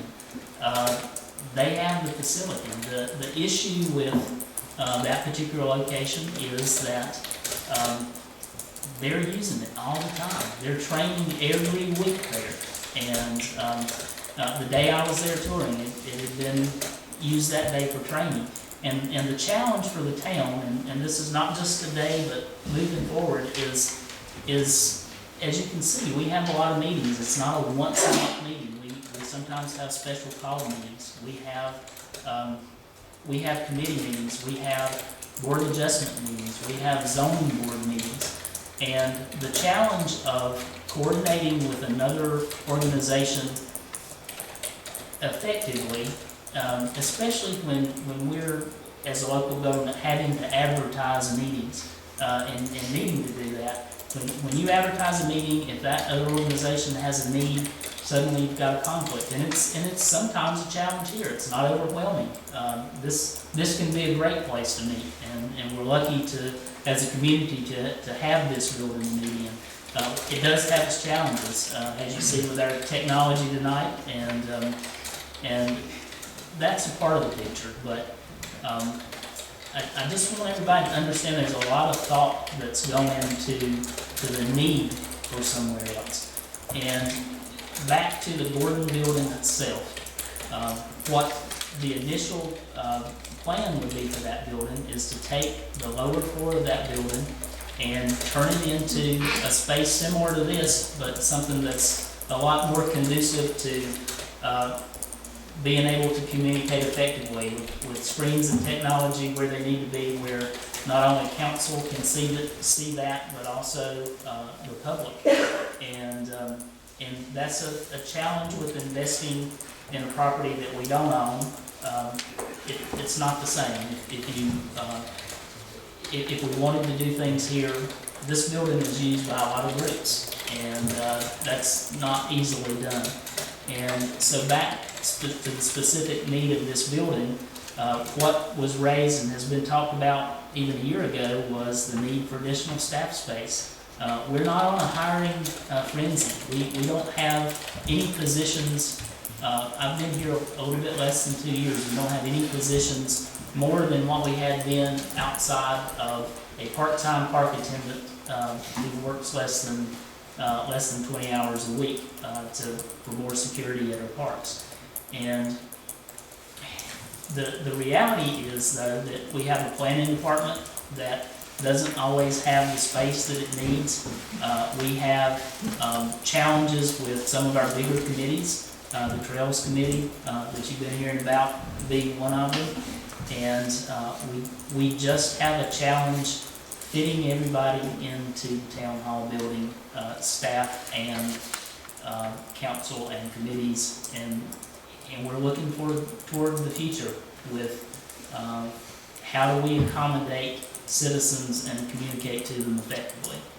And with that said, the upstairs of the Gordon building would afford a great space for a larger meeting room, for committees, for just larger groups like we have now that ultimately get crammed into very tight spaces with limited technology. There's also area up there within the upstairs of that building to have a dedicated area for planning. And we don't have all of those details ironed out exactly yet, but there's a thoughtful plan there of what that building could be. And at the end of the day, it's not so unlike what has already been done with the existing town hall building. It's preserved. And were it not for the community and the leadership that you've had in the past when this town was new, formally, then who knows what that building and that whole intersection would be now. And so that's part of the motivation. So that's just that one spot. We've heard about what we call the flag building, the frame building beside of it. Mr. Voigt that was here is exactly right. That we do consider that a safety hazard right now. It's a building that I don't think anybody wants that, but it's not our building to do anything with. And we have, I should have said this earlier, we have Mr. Bob Gordon here representing the family this evening. And Bob, if you want to just stand up so people will know who you are. Thanks, Scott. And the family's been great to work with work with the town on the purchase of this property. And that building, our plan would be to take that building down and as much as possible to preserve the wood and any part of that structure that we could and possibly use it for other renovations. And there's jumping from that section over to the acreage where there are some other structures. There's a barn that I can't show you right now, but there's a barn that we very much could use for storage for our two parks, maintenance facilities that are overflowing. There's a really nice little house on that property. It's a beautiful little house. And there are also the mobile homes that are there now. Most of those in this process, and they have long had the notification that the park will be closing, and they are relocating.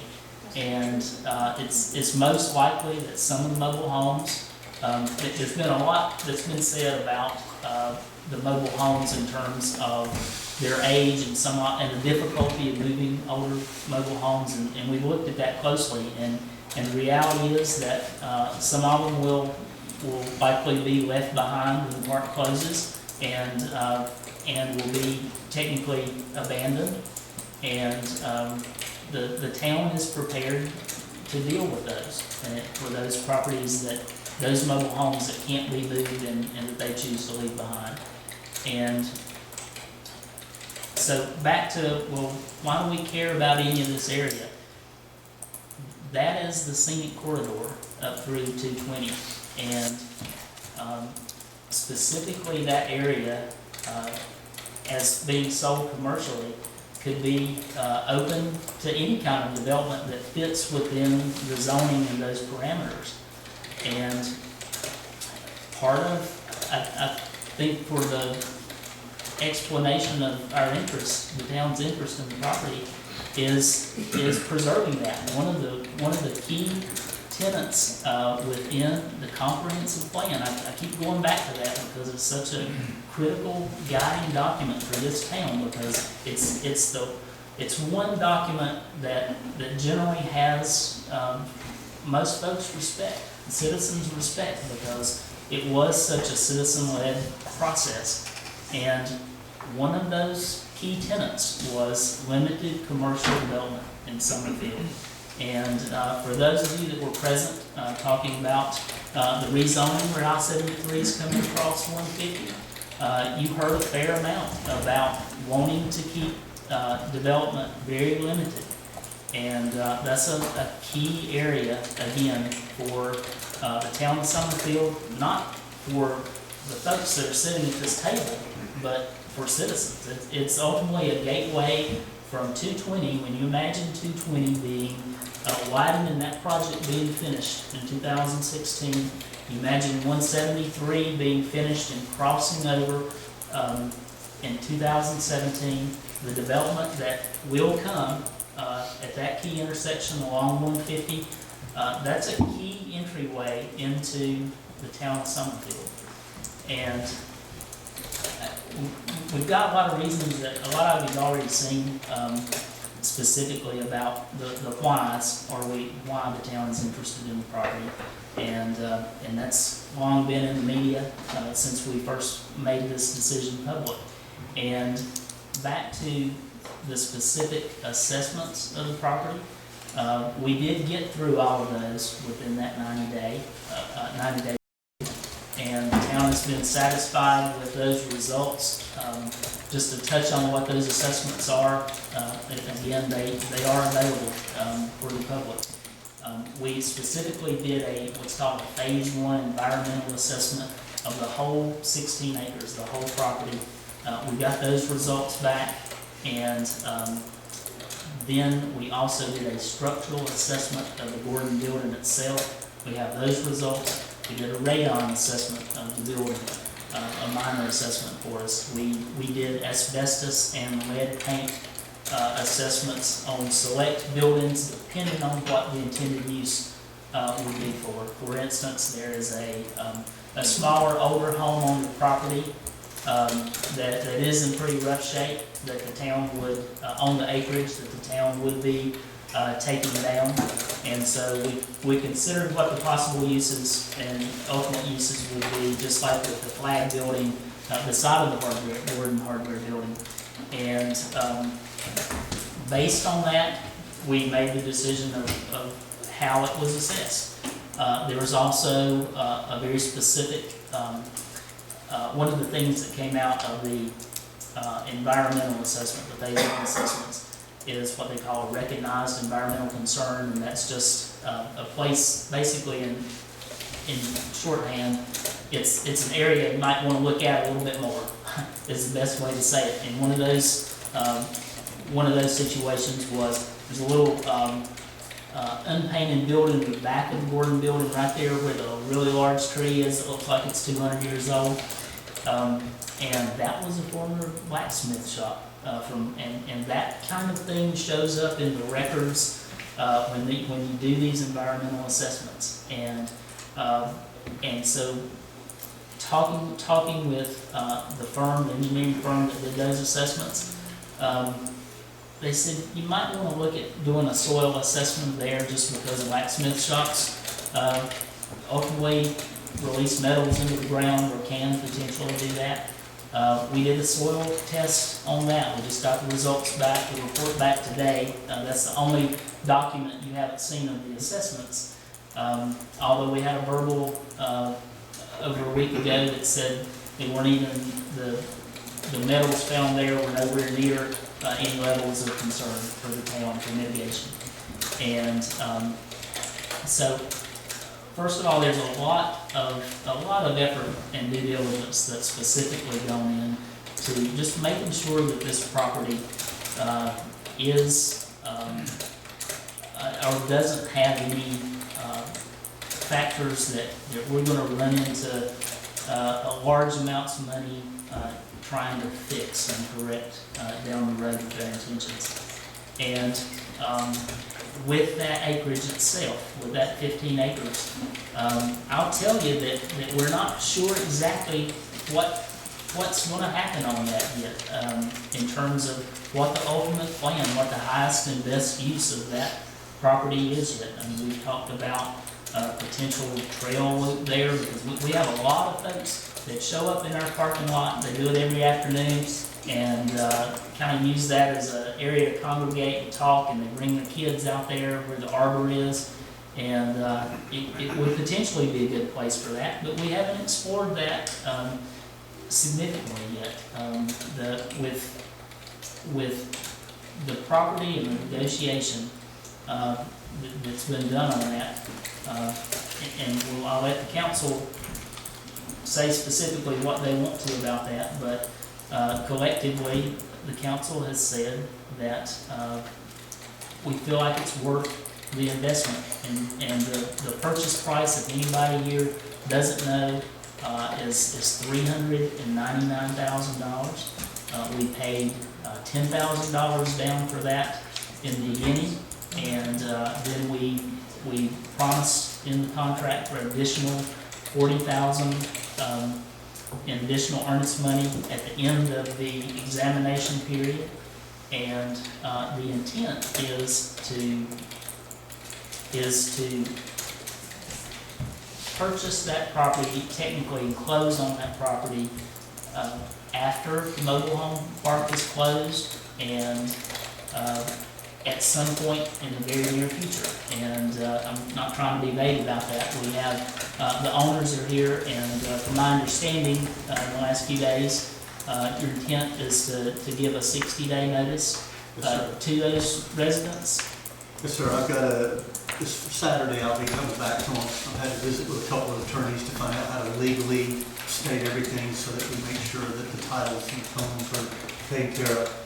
We also worked with another mobile home park and the property manager that's been managing the property for me about trying to assist these people in relocating.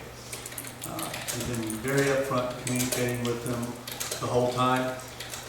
First notice went out in January, like was said earlier, but that was notifying that we will be notifying them because it was out of the news. The press had gotten it and was communicating to the tenants, and I felt like that they needed to hear from me. So we wrote them a letter back in January, identifying what was the process. The property's actually been on sale since, I think, March of 2011 was actually when the contract for the lease was signed originally, lease the property, or sell the property. So we've been very upfront with everybody. March 11th of 2012, I think it was March of 2011, sometime in that time frame was when I actually listed the Hagen property. Yeah, it was right after my Uncle Bill died.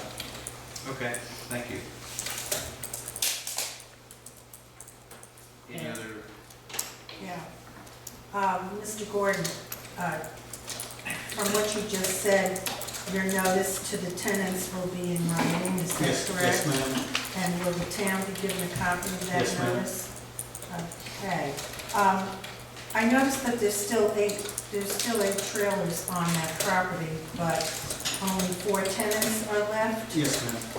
So the remaining, the other 4 trailers, are they going to be moved, or are they considered abandoned? Do you have the I've titles? actually got notification back from 2 of them as of right now that they have been abandoned or have been, they've taken their title down to the courthouse and taken care of that. I'm waiting on the other 2 to give me back documentation, but that's their plan. They were prior to 1970s, I think it's 76, I believe is the date that, I don't have my notes in front of me, so but anything prior to 1976, you cannot relocate due to electrical issues, they won't rehook them back up. And so, that's a city ordinance or a town, or a building ordinance. That building code. So it's safe to say at closing, there will be no tenants on the property, and whatever trailers remain you will be in possession of those trailers? No, that will be possession of the property. It'll be transferred with the property. Transferred, well, before closing, you Yes. will be in possession of those. Okay. Thank you. Another question that's been raised, it's a good time to bring up is septic. I know just from conversations and negotiations and talking to the agent long ago, that one of the challenges I think that you had as a seller was the septic and what would because honestly, I think there have been a lot of folks interested in the building itself, maybe just not the whole acreage. Is that right? Well, actually, we've had a lot of people, 10 years ago, very interested in the property to develop it, and water and sewer was the biggest challenge that they ran into at that time. And so then we've had a lot of people interested in the building itself, and because of family situations, I did not want to break it apart and sell them separately, and so that's the reason I just, we want to sell them as a group. And with that said, early on in our negotiations, we inquired with DOT about, well, how can we, if we were to renovate this building, what would we do with septic? Could we go under the highway? And we worked that out with DOT, permission to bore under the highway at 150 Oak Ridge Road to get to the other side. And specifically in relation to septic in the location that I can't put up on the screen now, that corner commercially, just location alone is a valuable corner. And from my understanding of conversations with Mr. Gordon, just last year, probably around August or so, you put in a septic system that basically served 2 homes and I think it was 9 mobile homes. There's 2 systems in there. The one system services 2 homes, and then the other system services all 9 mobile homes. And it was, you got the documents you asked me for, and I sent it to you. So, and I was done through the health department and hearings. We completed that. We tried to do it in July, but I think it was too wet last July, and we kind of finished it in August or something like that. And speaking, I'm sorry. And I just want to let you know that 2 weeks after we signed the contract to go through the due diligence, I had someone wanting to buy that corner on 220 and 150. So you got to steal. And I bring that up because questions have been asked about the septic, and one of the things that you shared with me in installing that system in your conversations with the county, and what you provided some documentation as late as today for us, is that once we would be able to bore under the road with the tank in a strategic location there, we could pipe down to the brand new system that was put in, and probably even without any kind of small pumping station to do that, because I believe the flow is most likely, it appears to be mainly downhill from there, certainly not a big challenge pumping wise for that. So that kind of frees up that corner for, our intent's not to sell it, but it frees it up with being part of that gateway and entrance into Summerfield. It kind of frees that up. And have there been any other questions that council members have heard from citizens, or feedback that council's heard from citizens about the town purchasing this property? I think the one thing I heard was the price, and I did want people to know that we have looked at other properties in the vicinity of Town Hall, and we got a great price on what we purchased compared to other things that we looked at. So we didn't just look at this property, we did look at other properties that were close to Town Hall, after we decided Town Hall was going to be our kind of core area. We want to be able to entertain questions from citizens, and I don't think we want to do it on a 3-minute format, but I would ask you to please just ask one question at a time, and please make your question specific, and we'll try to answer as many questions as we can. So if you'll raise your hand if you have a question, We'll call on you as we can. Ms. Dunn? Like, you have to, how much money are you going to spend here, Scott? What are your estimates to refurbish, restore, rehabilitate this town, the building? And what is the square footage inside? Looks to me to be smaller but you have to add an elevator, you need heat, you need air conditioning, you need water, you need septic. The structure itself needs a whole lot of work. I mean, from the outside, there's holes into the room, so. And the stability of the floor, how much you can spend to rehab the building so that you can use it the way you want to use it, and where will people park when there's no driveway? Well, first of all, we've of course not gone in with a full architectural plan prior to purchasing it, but I think we've really done our due diligence, and we've had an architect in to look at it structurally. Then we also had a full structural assessment done on the building, and the building does have some challenges. It's not an easy renovation, but the results are ultimately that it's in pretty fair condition for its age. It's certainly better than the pictures of the current town hall building that I saw when the back wall was missing completely before the community pitched in and really started those renovations. But so we've looked at the building. We've looked specifically at the floor. You asked about that. Most likely, according to the structural assessment and the architect that was there and talking through it with professionals, is that what needs to be done on that floor, because it is basically on joists now, and the original foundation is doing exactly what was done at our town hall building, the Britton building, and that's going in and taking the floor joist out, pouring a concrete slab, and then most likely putting the hardwood floor back, hopefully being able to reclaim that wood and do it as original as we can. And so that's something the town already has gone down that road and has done that with our existing town hall building. This is nice that you know what you want to do. You didn't answer the Ms. question Dunn, though. please, Is this $1 million or is this $500,000 or $1.5 million? He said that we haven't done any specific estimates thus far. We don't own the building. Give me all these consultants Ms. that Dunn, we paid, you please, didn't one find out question at a time. something You about ask your cost? question, please. Mr. O'Day? Yeah, do you have an intended purpose for, well, first of all, I'm always glad to see some degradation in this portfolio, so I kind of like that. But, is there a proposed use for the additional acres on the other side of the road? On the other side of 150? Because I know that drops off in that one section. It does, and there is a stream in that back part of the property, and a lot of that property is not buildable, honestly. And that's why I said there are options there, but we haven't ironed that out. It could potentially be used for some type of trail loop. We honestly haven't gotten that far with the acreage because, as I said, the primary, the first interest from the town was specifically restoring the Gordon building.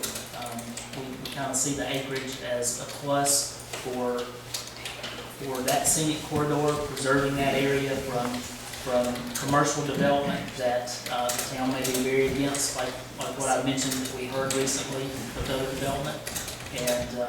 And as I said, there's also a nice little house on there that honestly we don't have a solid plan for that. But since you opened that door, I will mention that too, because there is a tenant in the house that's on the property. I understand that's the old home place. Yes. Right, Mary Jane? Yeah. And so that house had a tenant in it, and the way we negotiated the contract, there was a long-term contract in place to the end of August this year. And so the town was intending to buy it with that homeowner in place. And that homeowner has recently requested, they actually want to move somewhere else and requested to get out of that lease early. And we've negotiated and worked with the Gordon family on that, and we're agreeable to that. Both sides have agreed to it. And so the property would be completely vacant of tenants at the time of closing. And that's always been, with the exception of that in the beginning, that's always been a requirement of the closing. It's been a condition of the contract itself. Okay. Mr. Wendell? Along 220, you mentioned the possibility of limited commercial area before you go on, you turn into 150 there, what you just mentioned. I guess my question is, if that could be limited commercial, is the town, and I know this is just off the wall, purchased a property, if it is available for commercial, then we're going to resell the property or something to that effect, or have it as one of our options? Would that be correct? I think that would certainly be an option, but it's not something that we've discussed at all. It's not been part of the conversation as a desire of this city council. We can't sit here and tell you what future council or manager might, which direction, or the citizens, how the citizens might want council, a future council to act. I totally understand. The only last thing is, because it was, you mentioned limited commercial area, and I just wrote that down. I just wanted to follow up on that when we were speaking. That's right. And I was referring to one of our key tenets in the comprehensive plan, that as a town, citizens have said, we want limited commercial development. We don't want big box stores in Summerfield. And again, you heard a lot of that with the discussion with the recent rezoning, major rezoning. Okay, thank you. Ms. Doggett? I was just curious to know what sort of public input into the development of the property. And part of the fun of the Britton building was, I think, all the involvement of the community. And I just wondered, is the town gonna make an effort to have that sort of involvement from the community? Well, I think that's to be seen. I mean, we talked about trails. We talked about we have a specific trails and open space committee of citizens dedicated to those kind of efforts that you obviously know about, serving on that committee. And I would envision if the town went down that road of some type of trail loop on there, that the committee would be very instrumental in considering that, recommending that, and potentially public hearings related to its use. I caution that we're not that far yet with that specific acreage. Ms. Doggett, were you talking about the property, or were you talking about the refurbing the building? Well, both. I mean, we built this park out here with a lot of public input, and I just think a lot of public buy-in. And I think the same thing with the Britton building. There was a lot of public involved. I mean, I think everybody that lived in Summerfield at the time has a brick that says, they were involved in the Britton building. So I just think it's really important that as much as possible, we get people involved. I think it's a wonderful idea. Thank you. Mr. Gregg? As just mentioned here, there would be up to 4 trailers left on the property. How does the town propose to remove those or restore those? As Scott's already mentioned, Mr. Whitaker's already mentioned that we would take care of the removal. I'm just saying, would they be towed off the property or destroyed on site? I don't think they can be taken on the highway if they don't meet those requirements. I'll address that early on in our negotiations, when we talked about just the possibilities of mobile homes being on the property when we took possession of it, or really the likelihood of it at the time. I had contacted a demolition company and asked them how that those were normally salvaged, and they told me the process. We got estimates at the time, not anything specific, but maybe in the $1,200 to $1,500 range. Basically, what they do, from my understanding, and anybody who's more in the know can correct me, but their interest in salvaging a mobile home that's kind of past its prime like that is they basically turn it upside down and get the frame out of it. And the frame's where the value is in terms of metal, and then they scrap the rest of it. And so we've looked at what our options might be and what our potential costs would be, and by the same token, we looked at the likely demolition cost of the frame flag building, and we were given an estimate a long time ago, just a sight unseen estimate of about $9,000 to take that building down at the time. And hope that answers your question. Okay. I'm sorry, what did you say the cost on the trailer was per trailer? What wasn't firm, they gave a range, I believe at the time, and you can confirm that with me when I can have time to look it up, but I think it was 1,200 to maybe 1,500 per unit. Okay. Mr. Kaplan? I think the town took advantage of an important, a significant opportunity to control the character of the town core. There was, in my understanding as a newcomer, there was a lot of community input and enthusiasm, I believe, that it shows in the results. Community input into the Britain building you're in now. Anybody who's walked into the town hall and gone upstairs particularly knows how cramped and crowded it is going to be. The town has taken advantage of an opportunity to acquire a building in the same style, in the same category, in the same cultural aspect as the Britain building. It came with a 16-acre plot, which I am convinced, unlike some people, I am convinced the town will make good use of that, and the town will be in a better position to influence the character of the core of Summerfield, the gateway to it, whatever.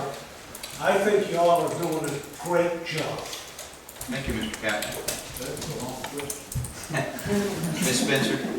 Okay, so what? Scott, have you talked to environmental health about the capacity of that residentially designed system to check that? And I'm sure that they'd be willing to discuss it with you, just to be sure that. I have not, I just actually just got the septic system information today, and have just looked at that quickly, but I know enough to be comfortable with its use for that included building, but there does need to be some more direct talk with the county about that. And you know, it's very easy and very approachable, but either Scott or Heath over there will be able to give you a real good solid about the capacity and about well requirements for the commercial building, and make sure that you have the clearance for a well either there or across the street, if that would be allowed too. Right. But I mean, you know where to find it, so. Right. And I have been using some information you had compiled when you worked for the town about that general area. So thank you for that. Thank you, Ms. Spencer. Ms. Dunham? Just, you know, I think everyone's very happy to really want to see this building preserved, don't get me wrong. But I think part of this process, you know, you've got a lot of things you want to do, and taxpayers only give so much money too, but I really think you should look at preserving the building as a landmark. It's a lovely building, yes, we want to keep it as a landmark, versus the cost of of turning it into a building to meet commercial building codes. You know, we also talked, you talked very openly about buying the property next door and having an annex. That concept was definitely discussed with people in the community. It was a good process. Everyone was very open about it. Yeah, this really wasn't discussed, but somehow in this, I think you need to look at the cost of preserving it as a landmark versus the cost of trying to make a commercial building out of it. We'll certainly take that under consideration. Mr. Crawford? I got several points. I'll do one at a time until you stop me moving on to somebody else. Have we, this is a question you like to answer now, but have we revisited using Guilford County as planning services? We've done this more than once in the past. I know Oak Ridge and Stokesdale are doing this. This is an observation I've had. You may disagree. Wait a minute, Mr. Crawford, I'm not sure I understand. Oak Ridge and Stokesdale are using Guilford County planning services. You know, we use there you go, in focus. In the past, we have used Guilford County, actually started that way. Then we had a commercial, it wasn't in focus, or maybe it was, and then we went back to Guilford County, and now we're back with an external party doing our Let me be clear on that, though. We just have an interim planner as we're recruiting a full-time planner. We're not contracting out our planning services. Okay. What's being contracted out within focus is specifically code enforcement, which is a different animal, of course. I guess the question still applies if we consider going back there, but yeah, thank you for the correction. I was wrong. I've heard it said that we need more meeting space, but I know in the past, Laughlin, Summerfield, the Baptist Church, the Methodist Church, Burr Mill, all of these meeting places, the town has availed itself as needed, as appropriate based on the venue. I mean, when we had the big comp plan meetings, we went to the schoolhouse, we went to the cafeteria, because we needed big meeting spaces. We have taken care of these problems on our own based on resources that exist, and there is not a lack of meeting spaces out there. I don't think that's an accurate statement. I just got through reading the comp plan policies, 1 through whatever, and it encourages historic preservation, discourages historic destruction, but nowhere in there does it guide the town to spend town money to make historic preservation happen. I'm not saying it's right or wrong, I just don't see that in there. And I think that's a point worth bringing out. And one thing I think is kind of important for our town is to not only spend money to get what we want, but also to, I've heard it said here tonight, look to the future, including projecting how much our costs are going to be. We're buying something that we're planning on spending money on, yet we don't have a plan, even with the 50% accuracy, within the realm of 50% of what we know we're going to spend to bring this thing up to date. I mean, we're going to spend $1 million, we're going to spend $2 million, I don't know, but I think that would be an important thing for our town to do before we make the leap, is also to have a 5-year plan when we go into these big ticket expenditures. Thank you. Okay, thank you, Mr. Crawford. Any other questions?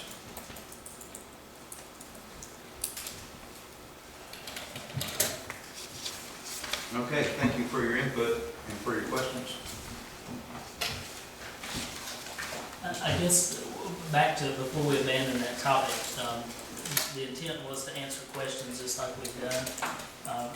But really the outcome that I was hoping we could get from council tonight is just setting somewhat of a target date of closing, or just basically indicating clearly, publicly, our intent now that the assessment is done to our satisfaction, the assessment process.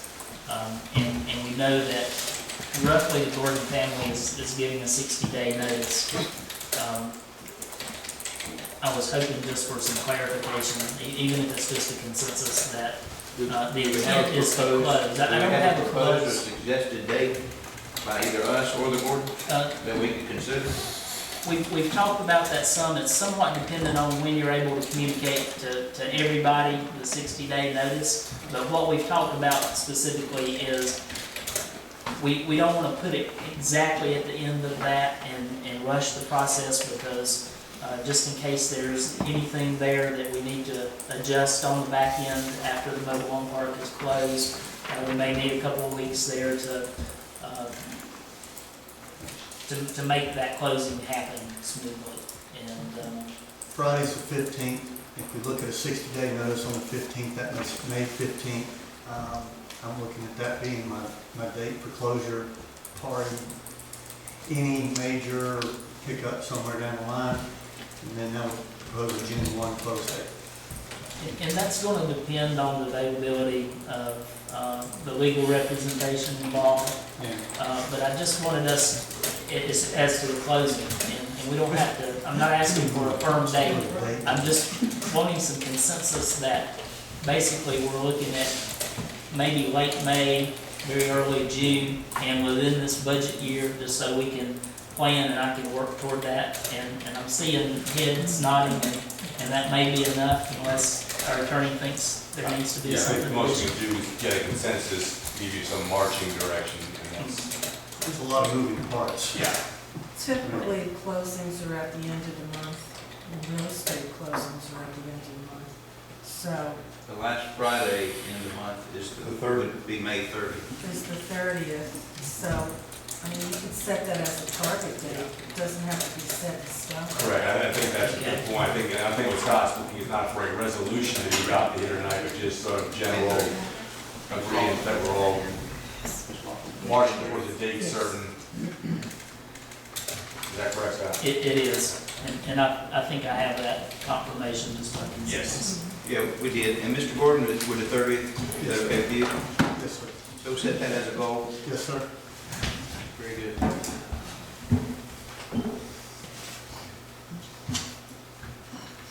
Okay, the next item, item 9E, Council Strategic Planning Retreat.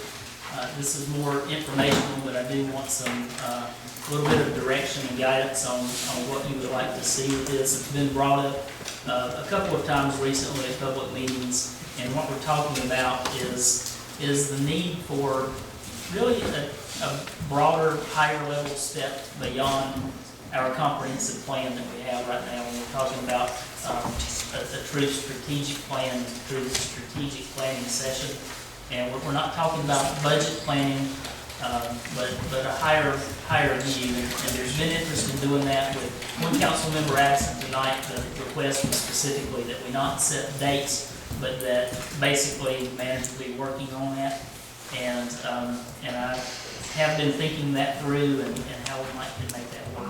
And what direction I would like from you is specifically how much time you want to put into that process. We had talked about touring another town that's similar to ours and getting to know each other a little bit better as a council, and then having a planned session that's moderated by an outside professional, perhaps a school of government moderator. And I've reached out and made some contacts with that, but one thought that I think could work well is if we planned an evening and an overnight stay out of town, and then the planning session in the morning. I know that's a challenge for some of you that work full-time and that have brand new babies. But that's one idea, because the advantage there is I think you're fresh in the morning, and to really think about some key critical needs for Summerfield in the future. The other option is to cram it all in one day, which may be a little more palatable for you,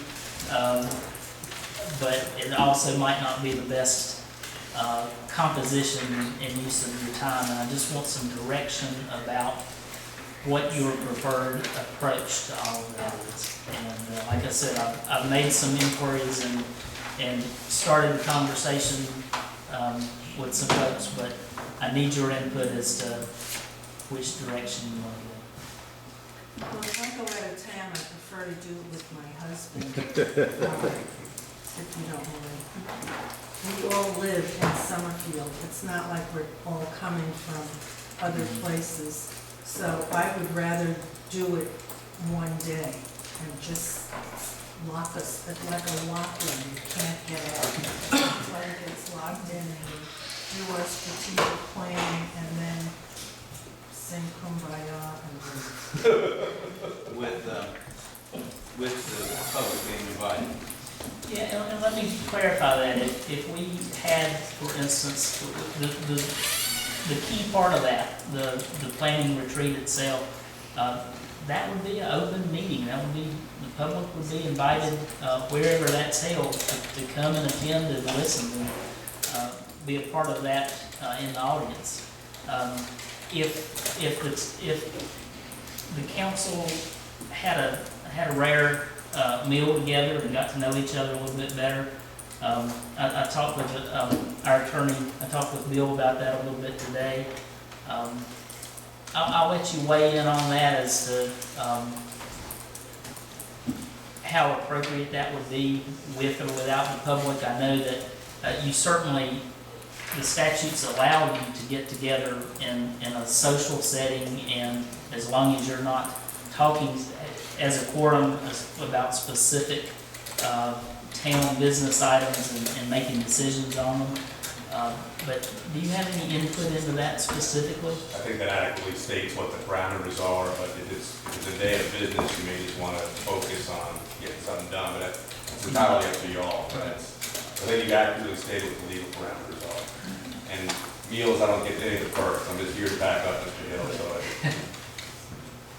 And if you're wanting to cram it all into one day, you know, maybe it's just a catered lunch brought into wherever we're at, doing it, and maybe it's not a separate sit down and kind of meal. You tell me what you envision for that.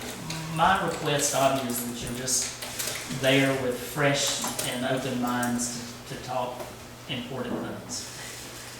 I personally think that doing it in one day, just kind of brainstorming and just throwing ideas out there,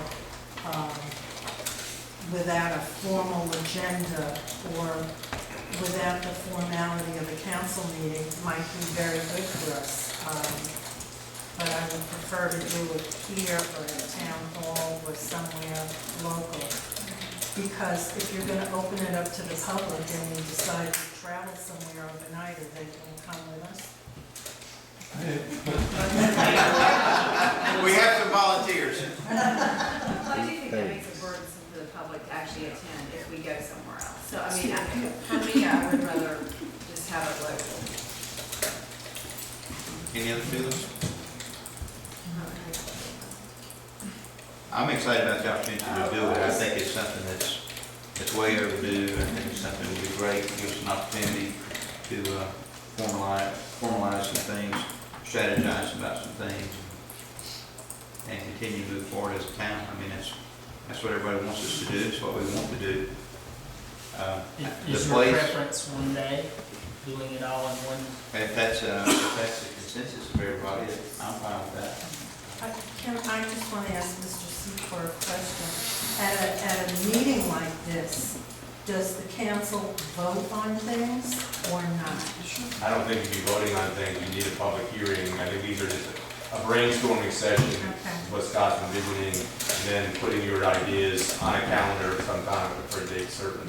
Yeah, and it would be something we would have our town clerk there present. We'd be taking notes about the conversation, but it would not be a vote and formal votes on specific. And would you have to notice it as a public meeting for the public to be attend? I'm not sure if we would have to, but we may want to, in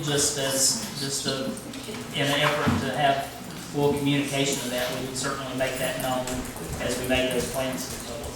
Those types of things are typically notices of intention from one present. No business. Any other discussion on that? So it would be an all-day event, and are you looking at a weekend or weekday Well, timeframe? that was my next question, because I know about half of the council has full-time jobs and the rest of you have full-time lives and busy. And so it really depends. We've talked some about the idea of touring a similar town, and it kind of depends on if the thinking was that maybe that would be a good time to incorporate that. But if you're doing it in one day and your preference is to stay here in Summerfield, it sounds like maybe you would not want to do that. Well, since it seems our preference is to stay here and do it in one day, maybe we can take a Friday afternoon to take an opportunity and just pick a town that's close by. And I would like very much to do that if there's an opportunity to learn, to get exposure to how other towns deal with things. And then come home and have the And come back, and then the next morning, that day. next day here in town. I don't really have a preference. The whether meeting it's would be on a Saturday, like We could- all day Saturday. For me, it's either way that you all prefer. Yeah, I can do either one. Saturday. But maybe just a Friday afternoon to take opportunity to go tour, maybe meet with, some of their folks, the other towns. And my initial thought is that an all-day strategic planning session is a lot. I didn't have in mind an all-day. I had in mind, maybe 4 hours or so. And I've been in these retreats before, and after about 4 hours, you're probably going to be ready to take a break from that. And maybe that could be 5 hours if you want to go longer. But I was approaching it from more of a half day of the sit down. Let's really get to work on strategic plan.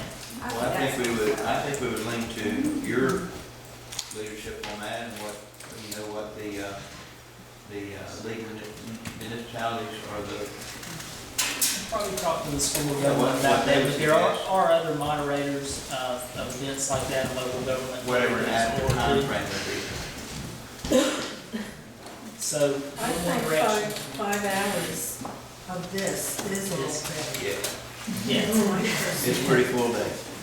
So I'm hearing one day, single day, stay in town for that component of it. And am I hearing a preference for a Saturday as opposed to a weekday? I can do either, so that doesn't. I would prefer a Saturday. Ms. Lawson? You have a preference? Works for me. Ms. Morris? I could probably get that Saturday. Usually my husband's day, but, just depends on when it is, if that works better for council, I can understand that. And Councilmember Adams specifically requested we wait on planning the date to make sure we want all of you present in county for, but that gives me, so I'm hearing Saturday probably as a preference. So we do like a Saturday morning? Well, I was thinking Saturday morning. Yeah. Saturday, maybe we get started at 8:30, 9 o'clock on Saturday, and maybe we're done at 1 o'clock, and that kind of thing. And does that include someone from the School of Government being here? Well, a moderator from somewhere, and that's been suggested. They're a good resource for that. There are other moderators that vary involved in local government that we might approach to. We could try it with a moderator, and we might want to do it another day after that, depending on how successful it is. What season are you thinking? Spring, summer, fall? You kind of talked about doing it in the fall after.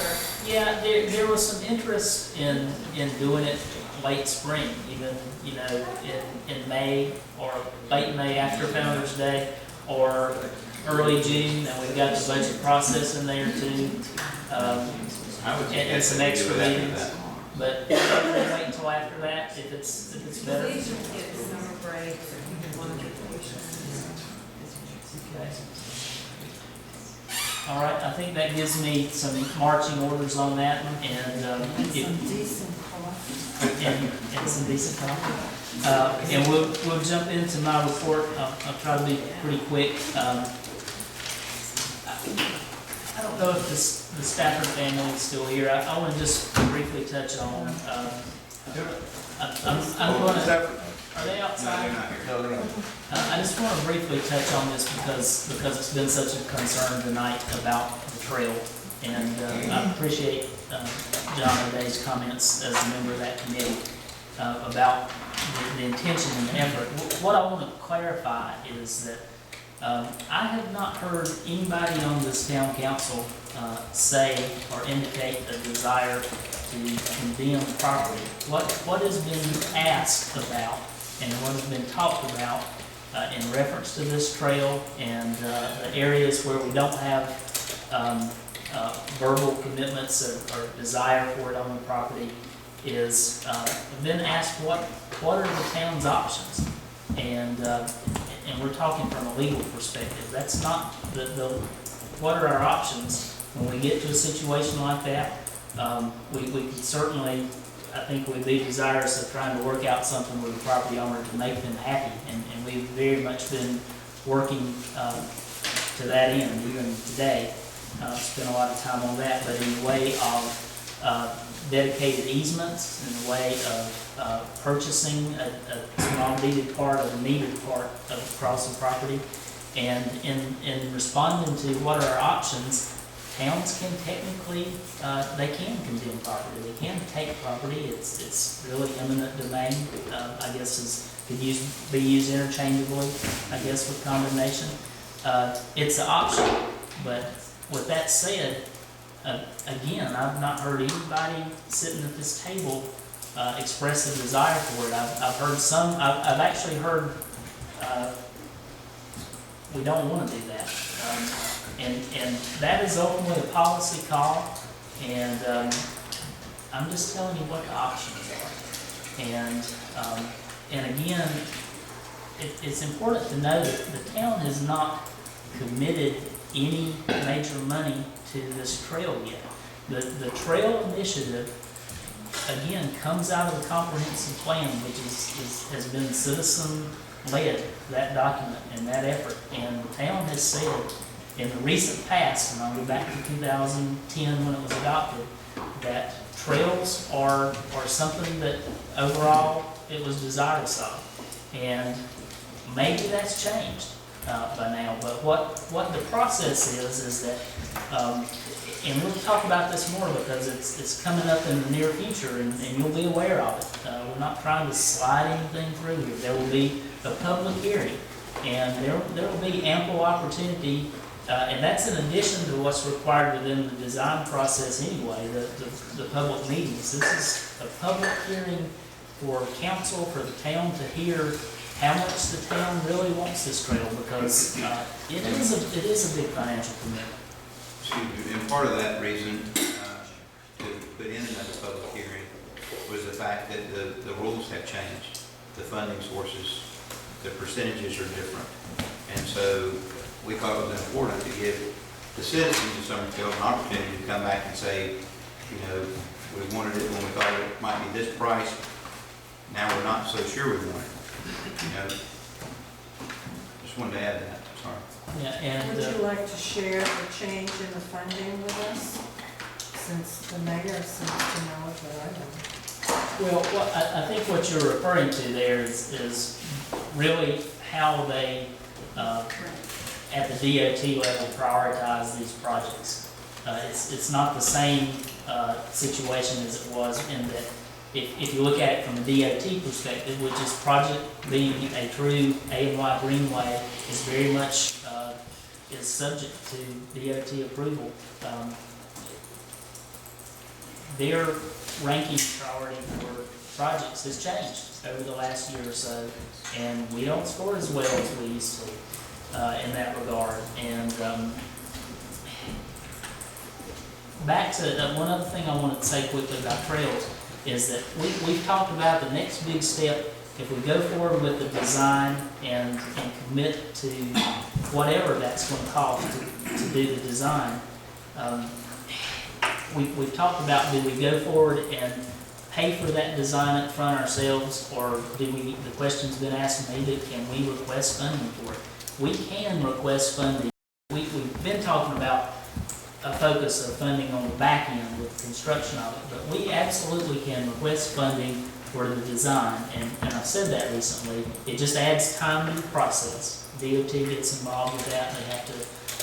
They have a lot of approvals in that process, and that may be okay if council wants to go that route. We are not too late to ask for funding specifically from the MPO for help with the design, and I think it's important to have when we get through the RFQ process and we come back to you with a price and a contract for consideration. I think it's important for us to know the price before we go to the MPO and say, we have to pay for some of this.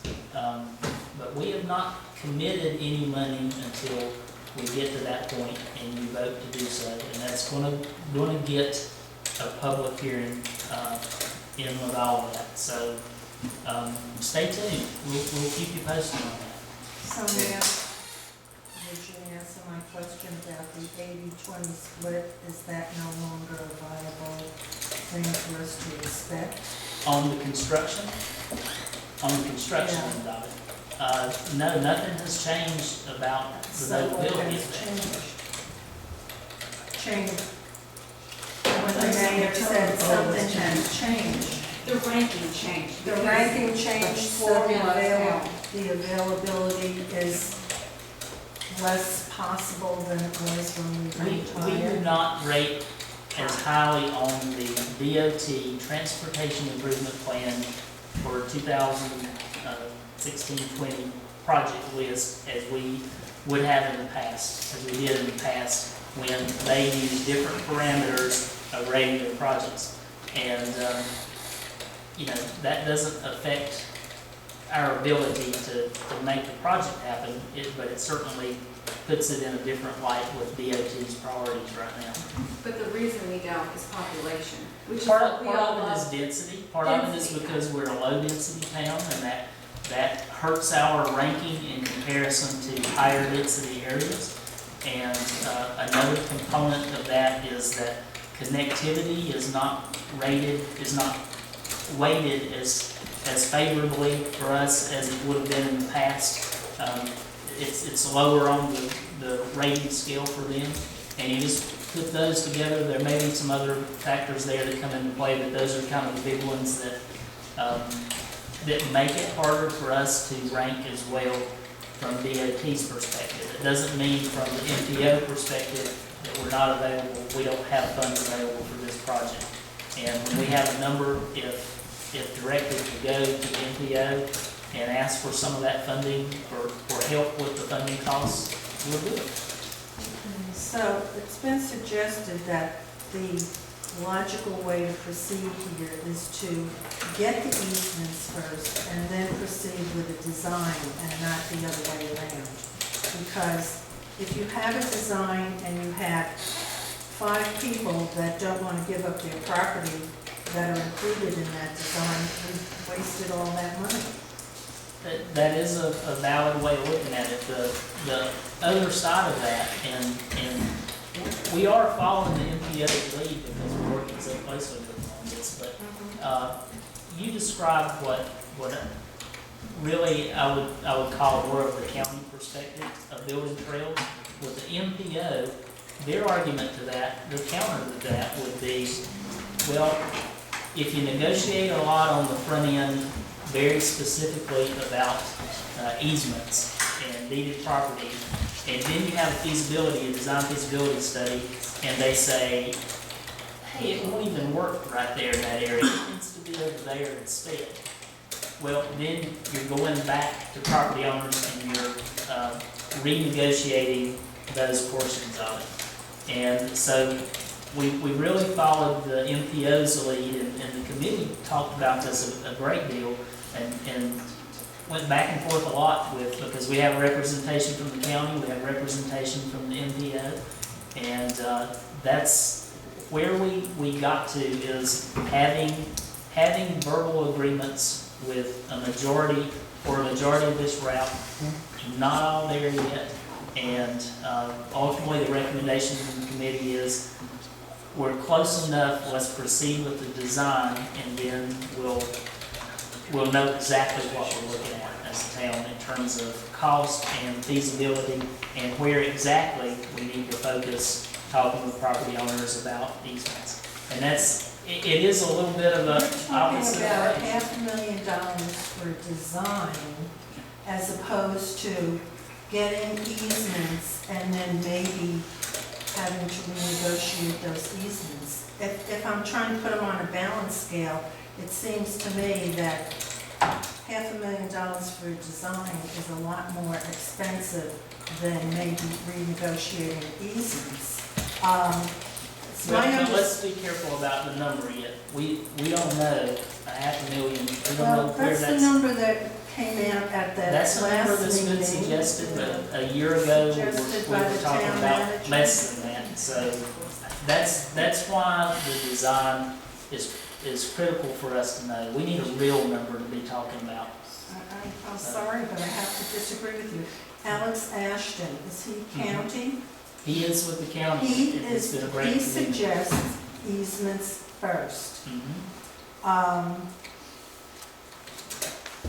Tyler Meyer, who's Craig's boss, said you can draw the lines on a map and they can tell you whether it's feasible or not without paying for a design.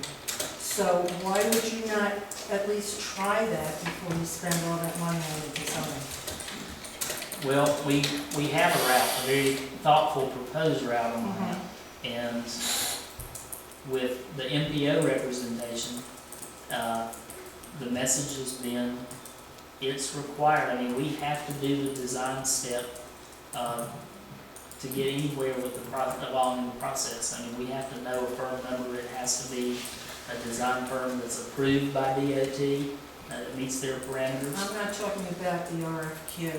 I'm talking about spending money on the design without having the easements in place. Two different things. Have you started the RFQ process? We started it, yeah, we've got a draft of the scope that we're working on this week with the MPO. Okay, And to get back to your concern though, is that, those kind of questions and that kind of clarification needed between what the best approach is part of the discussion I think we need to have when we have the public hearing and when it comes to you in the form of, here's a real number from a DOT approved design firm, and here's a contract for consideration. You don't have to pull the trigger until you're comfortable doing that, and that's But it what will we're. be a real number. But we will have a real number, and we'll have a number that gets us where we need to be to have the conversation in a meaningful way. Okay, so that RFQ process has been started? Yes, Have we you have gotten a draft of that. I have a draft of that on my computer that I'm working and talking with DOT. I've not got far with it So yet. it hasn't gone out? No, yeah, we've got some time on it. And will that go across North Carolina or to specific areas? Will it go all over the state? Well, it has to be, we're gonna get MPO's guidance for that, because it has to be a DOT-approved list of vendors. And I don't know exactly how far the scope of that will be, but, I mean, I didn't fully answer that. We do have some time, but we don't have much time if we want a real number for the budget process. That's really the only thing that's rushing us is, right now, identifying this as an important part for the budget coming up. Right now, we don't have anything beyond that rough numbers. And if we want an accurate number, we gotta get this done. Should that drive us to do it quickly? Maybe not. Maybe it's not a good enough reason, but. It isn't. So, We put $250,000 in there last year and didn't spend it. Right. So, I hate, Nate, I don't like to be rushed into things. And I've told you before, you're dealing with the results of rushing projects. Fixing crumbling buildings and broken sprinkler systems, rush. That old adage, proceed in haste and repent at leisure, and I can see that happening here. Why are we in a rush? You control that. You control the speed at which we go with this thing. That's a question that you can answer as a council when we get to that point. Scott, don't we have a commitment in the town to connect to that? We do have a commitment to connect specifically. We have the commitment to connect specifically the ALI Greenway to the tunnel that's built, and it has a deadline, not a deadline, but the road's gonna be done most likely in 2016. And does that need to drive us to do anything too quickly? Probably not, because the contract doesn't specify when it connects. If it's 10 years after the highway's done and the pedestrian tunnel sitting there, that might not be a positive thing. But I don't want to present that as a driving factor of speed at which we pursue the project.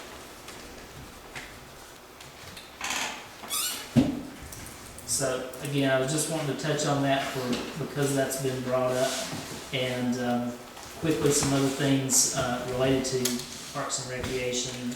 I want to let you know we're entering into a new contract for our fertilization and weed control on the ball field specifically. We're also about to release an RFP for our landscaping for Olive Town, bringing, like we've been talking about for some time, bringing all of that into under one umbrella, one company that's handled that's handling both of the parks and their town hall, but not the ball field specifically that we're doing internally. I just wanted to mention that to you. We are having a new smart board, whiteboard installed tomorrow at town hall. That I'm absolutely positive is going to be a huge benefit, because we've been using the demo unit for 3 weeks, Valerie, maybe, and we've been heavily using it.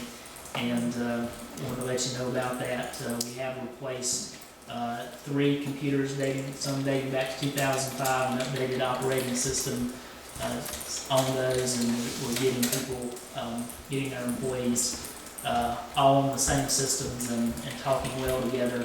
And we're also purchasing some new phones that do the same, that all talk and communicate at the same level with each other at town hall. And so everyone can have a phone. That's it. Exactly. Right now, Everyone has a phone right now. we're one less phone So- than we have, and we've got employees in each floor. In planning department, just a quick update on our development ordinance rewrite. We being the town attorney and myself and In Focus met at length recently and talked about the progress with that. I required an update from them today. The update before this meeting, the update is they're close, but they need until at least next week to get more chapters to us for consideration again next week. But I know they're working hard on the changes and on the draft, and there's been a lot of effort put into it. And some other things that have just been brought up, and I'm not gonna talk about these much because there's nothing new to say, but I have been requested to comment on them. With the entrance road we talked about to the athletic park, there's no new movement on that. We're still talking about the design of that and how it might work best. With the A&Y, we talked about that a lot tonight already, and that's what I have on my list tonight. I have a question about that entrance road. Since it's going to link up potentially with a commercial area, and so when the traffic is coming out of there, it will come onto the road that we build for the park. Am I correct with that? It will be. It'll be basically using what will ultimately be our new main entrance to the park. Right, but the commercial traffic will be coming out of there. If it's developed If as it's intended, developed, yes. right. So my question is about shared maintenance expenses. If we have a road to the park and we have commercial traffic emptying out onto that road, how do we maintain it and who shares those expenses? Well, it would be a public road, and right now we're not maintaining any road specifically. We have an unusual situation where DOT handles our road maintenance. Right. And since it's not a private road, as of right now, that would not be something that the town would be incurring, but there's always the chance that some roads would be turned back over, and that's been threatened for years at the legislative level. But would it be a road, or would it be like a road coming out of a shopping mall? That's not a public road. Well, it would be put in as a public road, built to DOT standards, with the intention of a future connection within a commercially zoned area. So it would be put in as such. Okay. I'll wait for other business. Okay, and that's all I have on my list. Okay, reports, updates, comments from the council? I have some questions. I don't know if I can ask them now, or you want me to do other business? Sure. Okay. It's my understanding that your contract is up in April. In June. Is it June? You're or rushing April? me out the door. Okay, in June. I thought it was April. When will we be doing the manager evaluation?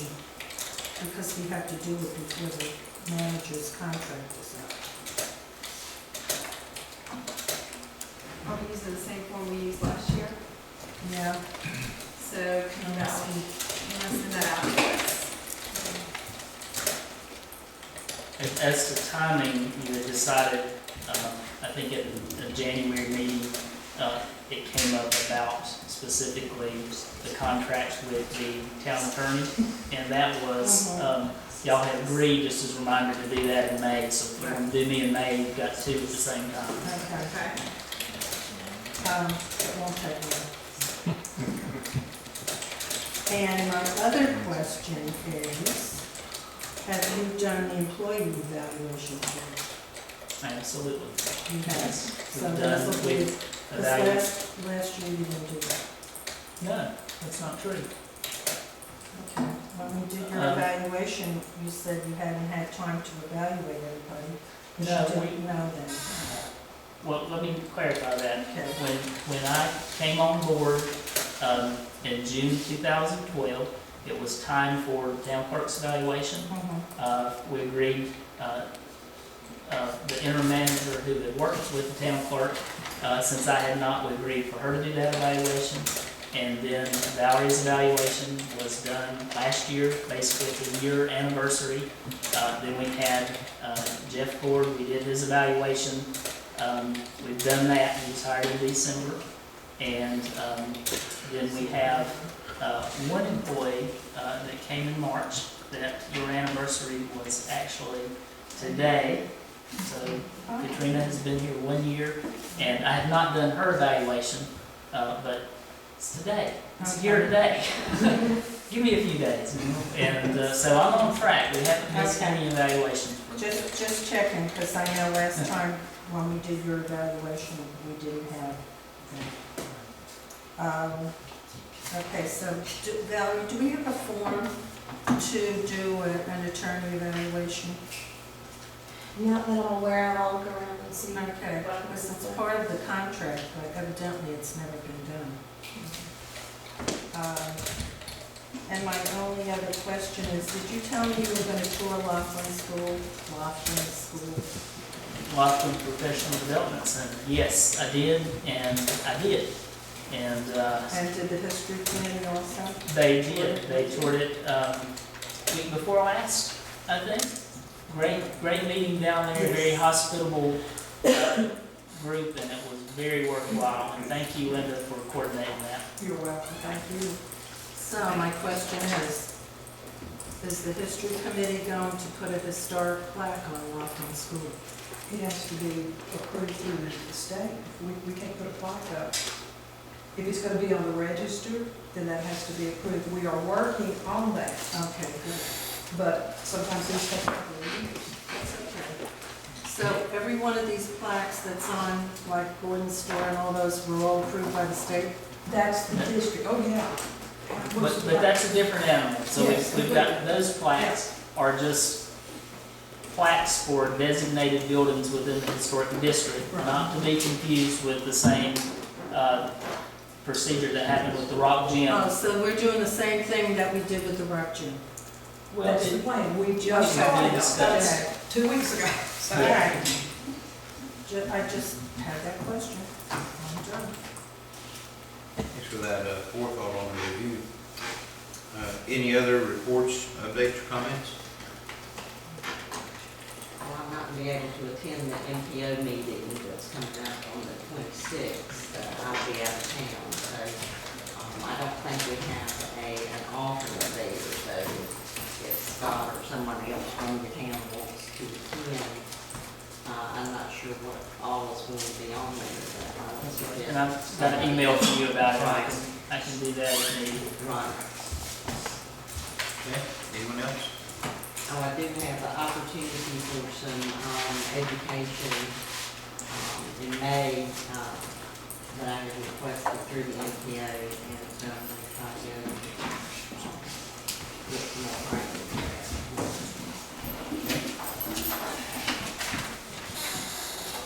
Any others? Any other business? Yeah, I'd like to just thank everybody that came tonight, taking time out of their busy lives. I think we had a great turnout, and it really makes me feel good to see this many citizens here being involved in your government. Thanks, folks from the Gordon family to be here tonight too. Thank y'all for coming. If there's no other business, I would entertain a motion to adjourn. Motion by Mr. McClellan, second by Mrs. Barnes. Took y'all a long time to come up with that. I thought, okay, you're gonna stay longer. All in favor, please raise your hand. And then your hand is adjourned. Thank you all.